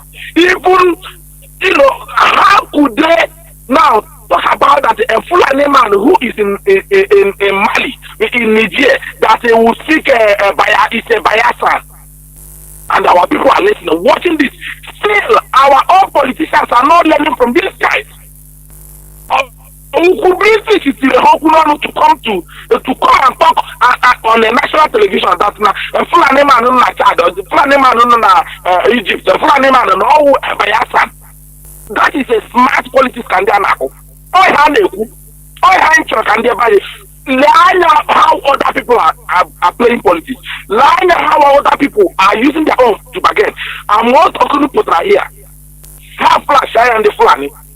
Flash all over the place. No one will never have watch here. The Coco and our own here. I need the Tanya who never one line companion of this time around. Nine I use your again. I give Dr. John IPOB. How what the game, Warrior, Osibanjan or Parker or the for almost because I'm able to have it. They were watching somewhere where a big fish, a big eye. Yeah, no quiet. No one you will not happen. They got one you got Cuba, even itself, mess that hotel up as usual. How I win in 1967? Come on, I want to say participate here, Lord Dog. Or I know we need a win. At the last minute, Why? Because of personal interest. You let the population of nearly 20 million senior in Ghana. After 7.2 million. 5 million 9 million internal refugees, and the 5 million facing death by starvation. This is a record on there. One man walk away. A man is fighting to defend the land. He can't his selfish one for political republic. Here he used fought toward the Biafran republic. Then it's a track. Immediately acrobatic in Lagos. You know what I say? Can Barcelona to form the from there. Now, how do you want to tell me that nine international politics? While you now flying all the way, now indigenous to Nigeria, if I'm allowed to use that word, all the way from the north all the way from Niger. They conquer the zoo, conquer Hausa, take over Nigeria that is having almost 300 million. Run the country for 6 years. As soon as Henry 6 years, Buko West Nigeria, SUVs, supply here to their men, my weapons, everything, hardware. What happened? KG launch a very successful coup. I am telling you, Ego Fulani food or this Mebule from Nigeria, the Fulani Bule from Nigeria. I am telling you that one without any support from outside world, that will keep them afloat for at least 10 to 15 years. Ego Bule from Nigeria for 6 years. That is a smart policy. That is a smart policy.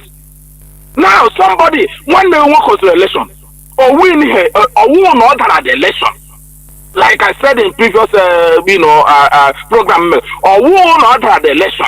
You win not the election. We cannot say that Peter but he won the election on the grass side. Now 1 year in the same state. I am not condemning anybody supporting any party. Supporting anybody of interest. His politics, he can support anybody. But not when you one day Gilead from the state. Aro Buria, his mandate. He can get years through 1 day Abuja. How can anybody explain this to us? How can anybody in their right mind explain this to us? That is our people that now is smart. When you see your own elders now condemn the children. Now I went to Catalonia. You see their elders. You see those who fought like the way Mazi I keep it as fought. The way Alose fought. The way anyone who fought during the Biafran war. Who remembers them now? It's not what IPOB is doing. Now IPOB wake up to do something to remember those who fought in defense of our land, to preserve our land that some of us are still, having access to today.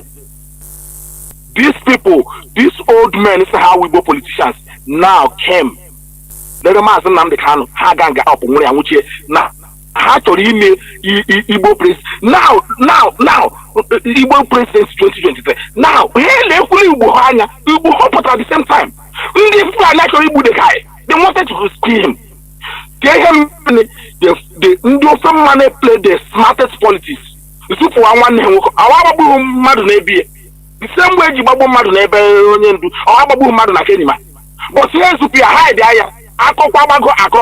My even Obasanjo wants to find this guy where he is. Start with him, discuss. Hey, why you? What for here? Girls to be a demand and a kume. Let's check my hammer. More hair for 2023. More have something. Here they unleash the guy. But the first of all, what about Pagodionia GG? Now, doing the buying politics. All Nnamdi Kanu no aside today. Or the Nnamdi Kanu Ganu or Bina as election. Ya condemn more. Ya see that no one naglagi so or the possible.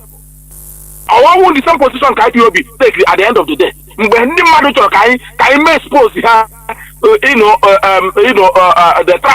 the we saw it on time. Trying to avoid it. Our people, no one knows what's the phone here. That IPOB leadership to make a stand. They should say something. I know you people can push. You can push the leadership to this, to expose because we wanted to expose British and their evil politics. If not, the British plan during with this 2023, they wanted to destroy Igbo land. They want to destroy it. IPOB you are looking at save Igbo land. Igbo land would have been full of bloodbaths by now. No one has an IPOB leadership was at the right time. So this is what we are saying. This is what we are telling our people here. Listen to Radio Biafra. See what we are saying. Watch other people to share me. They will go on for the last time. That is not in Faziaka, you to the Bible. What are you in a church? Every other it's only on our own. So we need to have one money. You know, put on a listen, I'm ready. I'm ready. For me, I have every right to, you know, but what I will not take in what I'm outside any abiti no community also. Do you understand? But at the same time, we need to understand it as well. That all can manage, can you go money from the public here? But when you know that I'm a from first only and this is what IPOB does. And then and in the bank you not condemn our own. Now maybe she then using those upper hand to benefit. At the end of the day, you any lagra no go now or like a hatchet now. You ordinary even Senate president. Oh my God, nothing. So any lady youth adopt our children, kill everybody, burn people's house. 2023, 2019 election, 2023. Where do Ole hatchet now? What was that? What is our gain? Only half was enough. Today.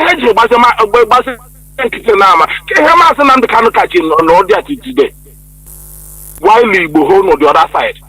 While Gumi is on the other side, no cookie.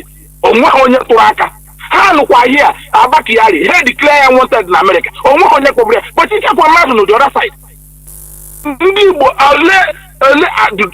Organize any meeting. Have they organized to go and look for their children in UK? But how they declare Abakiari wanted anywhere? Oh, he has political power, political strength.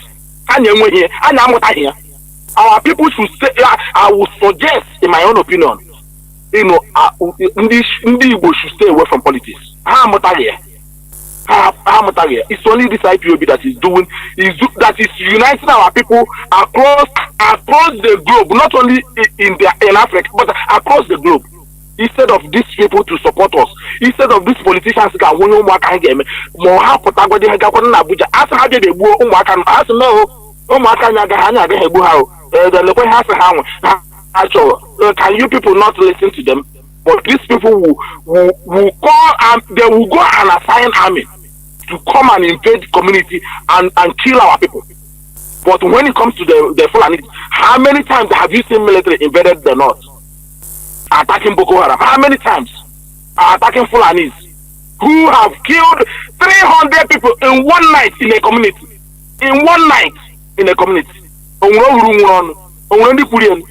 But to learn and thereby say that so I'll pick out some Igbo people, they will come on social media, they will come on they will say that IPOB behind a boom map. IPOB is causing insecurity. Why you know that Eastern Security Network are in the bushes stopping? You remember a few years ago, before the launch of Eastern Security Network, the way these people were raping our people, the way they were murdering our mothers in the farm, the way they were kidnapping children, the way they were adopting young girls, even they will go to secondary, they will kidnap, they will take Nama and go to secondary school, and all these governors were there saying nothing, doing nothing, until IPOB Eastern Security Network emerged. Can they put on the prescribed boy?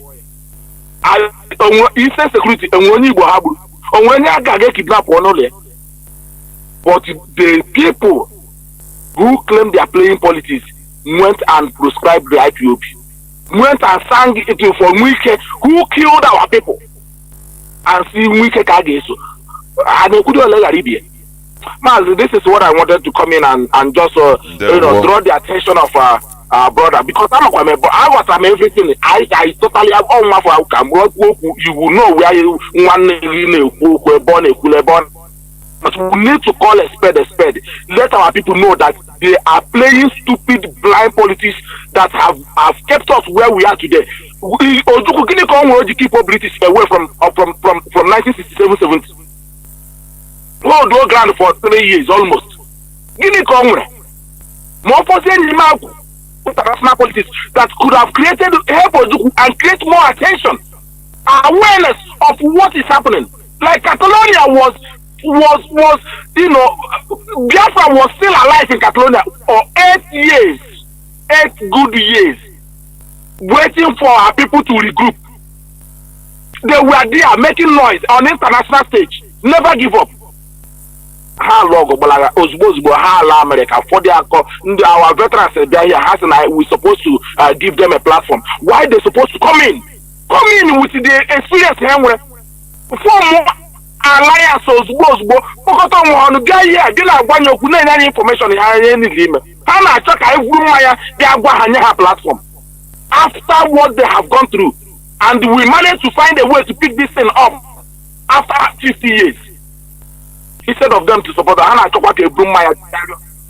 Mazi, thank you very much. Let me just leave it here. It's really sad. Sometimes I don't even know. I don't know, Mazi. I sometimes I try to find strength to continue because our people mentality and the way they reason, the way they no other race.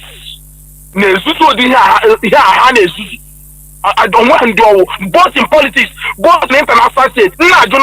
All na bondi Igbo na puta ka ha bebe dey ku present okwu anyị na international stage na ke ndị aga akpọpụta. Do they have front line? Do they have lobbies? Onwe ka ha nwe. IPOB may effort. Are they coming to support? Every time, how one force ever, how fought ever, how one fought to like how who's Nnamdi Kanu, who's Chinedu, onye anako eri dijiko ni jana konye. Akwa ha kolesi na ha na agakot. Kanu na agakot, onye chile president. Anu kwa tiye appeal. Ụbọchị anaga, etikwule another one. Ụbọchị anaga, I will not tag name any. Our black Nazala. Thank you so much, Mazi, for giving me the attention, and we must keep on doing what we are doing, and we are not backing down. We are not going to back down. Obviously, we're not going to back down. We must continue. Thank you very much. Mazi. Thank you very much. Thank you. This is the voice of Mazi Azayoba. Caller on WhatsApp, we have been calling. That's why I have. Please make it as brief as possible because you are the last caller. Caller on WhatsApp, please go on. Can you hear me?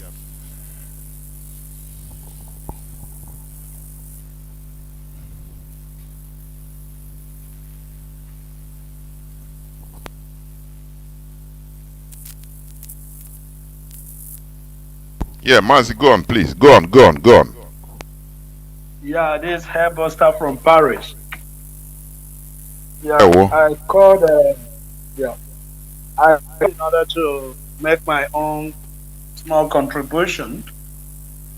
First of all, is that I really want to ask one question. They are to so-called our politicians and our if I call Hannes and Ocean and Yato. Does that mean that they don't see what is happening with Yoruba people and the Fulani people, so-called Hausa people? Because I call them Fulani, no need of calling Hausa. They have already taken over northern part of Nigeria. I follow the news when they shot the Fulani terrorists shot down the military jet fighter or helicopter in the Niger. In Niger, the governor of the Niger state came out and started defending them, telling the military not to intervene, which means not to react, that he's going to talk to them. That is a sitting governor defending the terrorist on television, not even in hiding, it's on television. Now my question to our governors is this, so-called our politicians, does that mean that they don't see the way these people are defending their own? Why is it that they cannot do the same thing? Because when you use that word that you like Fulani for one thing, some people might misunderstand that word. There are some of their heinous character that in politics is completely positive because it's for their own interest. But our politicians, none of them defend our own interest. Only one man, like a wild voice making noise in the forest, I believe at times, it's only one man that is a little bit consistency whenever I talk of anything about our people. But others are just selfish. What they are interested in is money. And the major problem is that they have already weaponized hunger in our land. Because of that, the other masses, the poor people in the land are just following where money flow. That's the condition we find ourselves. Now, the question I want to ask generally is this: what are we going to do in this situation? Because we have seen that our politicians can never change, and they can't repent. That's the problem. So what are we going to do? Are we going to still allow them to continue putting us in a miserable situation, signing unsignable documents, inviting Lucifer and the demons in our land in the name of British and also all those rubbish they are breaking in our land? What are we going to do? Because only man standing today is only IPOB. So what are we going to do? That's a question. Are we going to continue allowing these people to be doing their own thing the way they are doing it, causing nuisance in our land, killing our youths, so on and so forth? And we IPOB were shouting, we are looking at them. One of our callers just make one statement, say, Fulani can wipe out one village and seal it up in order to defend their own interest collectively. Today, we know that the major problem we have in our land today is so-called our politicians. What are we going to do about it? It's not everything we're going to talk on air. It's very important to understand. But it's a big time that we start asking ourselves this question. And even the leadership have to also start asking this question. Because there must be something we need to put in place in order to curtail this their rubbish, because it's completely arrant nonsense. I believe that if fear enter their body, somehow, somewhere, a lot of things will change. But since we are still romancing them, it's like we are pampering them. I don't see these people change. It's like somebody telling me, wait, one day Satan will repent. Satan can never repent. All our politicians, they have what they call animal heart. Their heart is a heart of beast. Look at the condition of the roads in our land. Look at the condition of the life of people in our land. Look at when you go there, it's like a dead zone. Does that mean they don't see all those things? They see it. What are they doing? Nothing.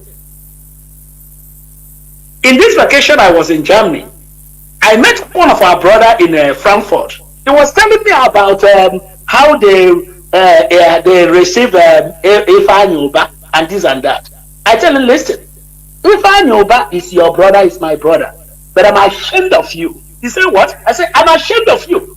Because that idiot, you people supposed to teach him a lesson that you people in Germany teach you. But you people are dancing music with him. Dancing for what? Somebody that's supposed to, when he see all these things, he take it back home. What is he doing back home? Parading himself. The other day he's in London, dancing music, praising his God. And he see the street of London well organized. When he come back home, he don't care. He thought that security is to carry pump action and give boys in the village. And your brother is being locked up. You people are there, nobody is manifesting. Are you telling me that if the governors of the Eastern region decide tomorrow morning and put pressure on Nigerian government, that this man, the courts have already released this man and discharged him, what is he still doing there? Allow this man to go home. It will be a headline and it will be a talk of the town. Nigerian government will take it serious. But they are playing I don't care music. For how long are we going to allow these people to be using our leader to be doing pimple for our face? Today they will show us a date for coming and going to court. Tomorrow they say no date again. For how long are we going to continue following these people? For how long are we going to listen to this rubbish they are presenting before us? Mazi. Every day. Mazi, please conclude. Mazi Jonathan. Yes. I say conclude. There will conclude. Biafrans, we have to be strong. Knowing willfully, as our leader normally said, that we don't need to bring in sentiment in what we are doing. but it's a big time that we start asking ourselves a critical question. For people that don't care, that are still asking us, you Biafran people, you IPOB people, if you look around you, you know that Nigeria is like, we Igbos in Nigeria, we are like people that are being swallowed up. Unless we stand up and support our leader Nnamdi Kanu and support IPOB. Without that, we are gone and gone forever. All hail Biafra. Almost hail Biafra. Thank you, Mazi. There were. This is where I'm going to switch off the phones, please. I'm no more. Many people are calling, but I'm no more picking. Biafrans and lovers of freedom. You know why we naked ourselves, tell ourselves the reality facing us without massaging words, so that we don't fall victim of yesterday, so that we don't see ourselves as it's just like since ages, black is beautiful, they bet us black is beautiful, no, but at the back they are committing, they are laughing at us. It's better we tell ourselves the truth, so that we know how we got it wrong, that before we didn't get it right. We should correct our mistakes. That is the reality, so that we correct ourselves from all those mistakes we committed. We are very bad in politics. I am telling you honestly. Look at what we are doing here. We are still in the verge of gathering ourselves. Who are they using to cause criminality in IPOB, in Biafra land? It's still our people, because of their selfish interests and the propaganda, gossip. People that listens to gossip with sentiment. Sentimental people, they are not consistent. They act on sentiment without minding. They don't think about they don't face the reality. They act spontaneously on sentiments. But we urge ourselves to be realistic. Calculate things as it is, as it should be. Not when, for example, look at Agin Ironsi. When we talk about Agin Ironsi also, he committed blunders. He committed blunders. That's the truth. First of all, he is a person that is used also in order to stop the military coup of Nzogu and others. And he instigated this unitary system by decree. When he was warned to be careful that things want to happen against, he said nothing mega. Because these are people that don't think deep. People that don't look at things deeply. They only look at things in a periphery. Just like one day, somebody called me here, called a caller. A Biafran called that. This thing we are many of our people are not listening. That more than 80% are not listening. I say, how do you know? Maybe because you are going on the road, you ask somebody, he argue with you, you don't even know anything about Radio Biafra. Now you conclude. That is the peripheral way our people thinks. They don't look something deeply. In order to get deeper, forget about what you are seeing in the periphery, outside. Look deep and think deep. Now you make your analysis. But no, we add the sentiment, everything, join it together and say, nothing mega. Okay, I can call here now. Other aircraft to start bombing anywhere. So nothing mega. You don't know that things are not like that. Before he realized it was too late. That is how typical Igbo person. We are highly sentimental. People that are sentimental are not good in politics. When they want to do anything, they will show you. Their body language will show it to you that they want to do this. So they become predictable. We are predictable people. Fulanis are unpredictable. You understand me? For you to be good in politics, you must be unpredictable. They must be thinking that, you want to cry, now you start laughing. They can be thinking that, you want to laugh, you start crying. That is, you are unpredictable. That is what is called politics. and to read the deeper meaning.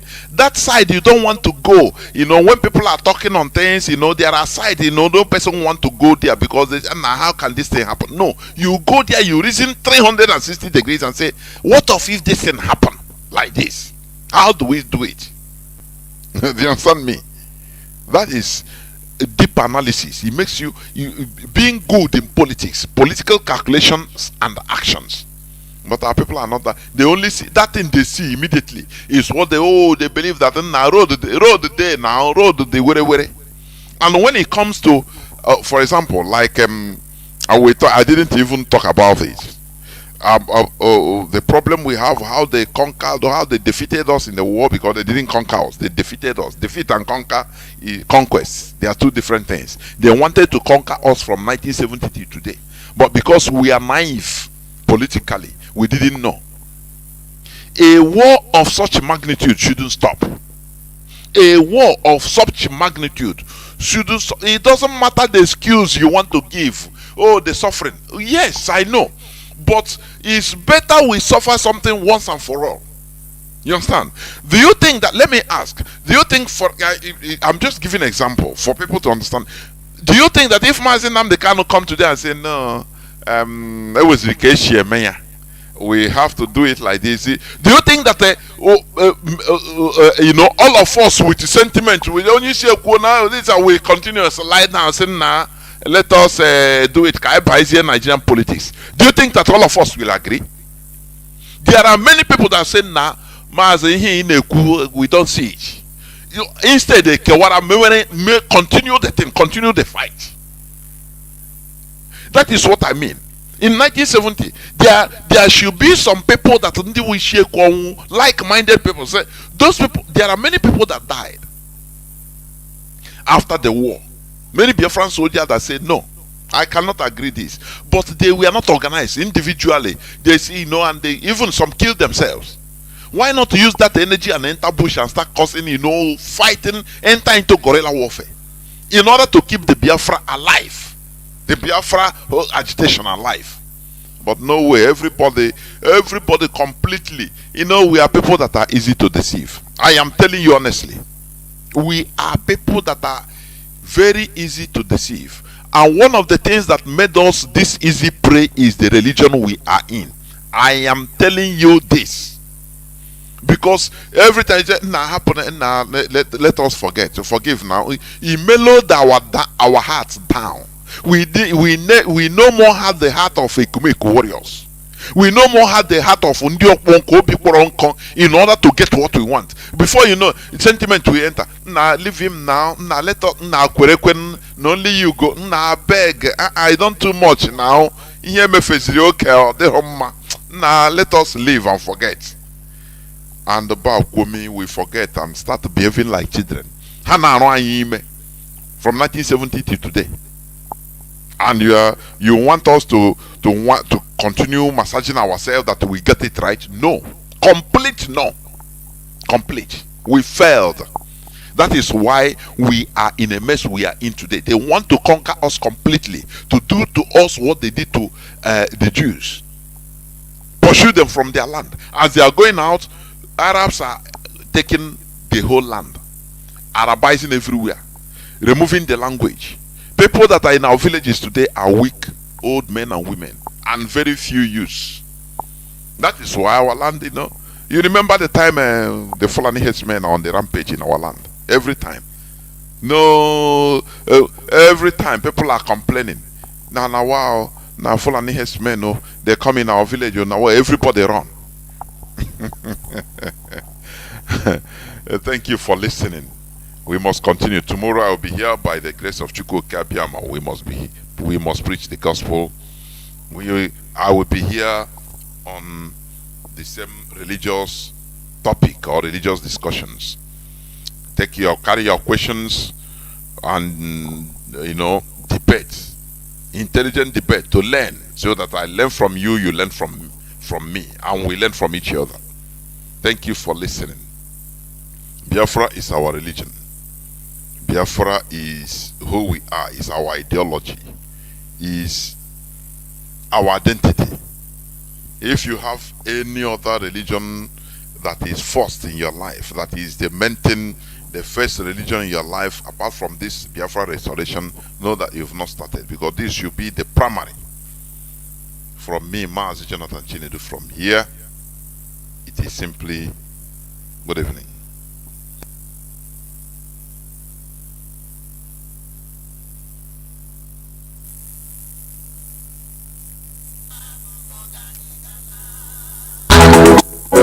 Anale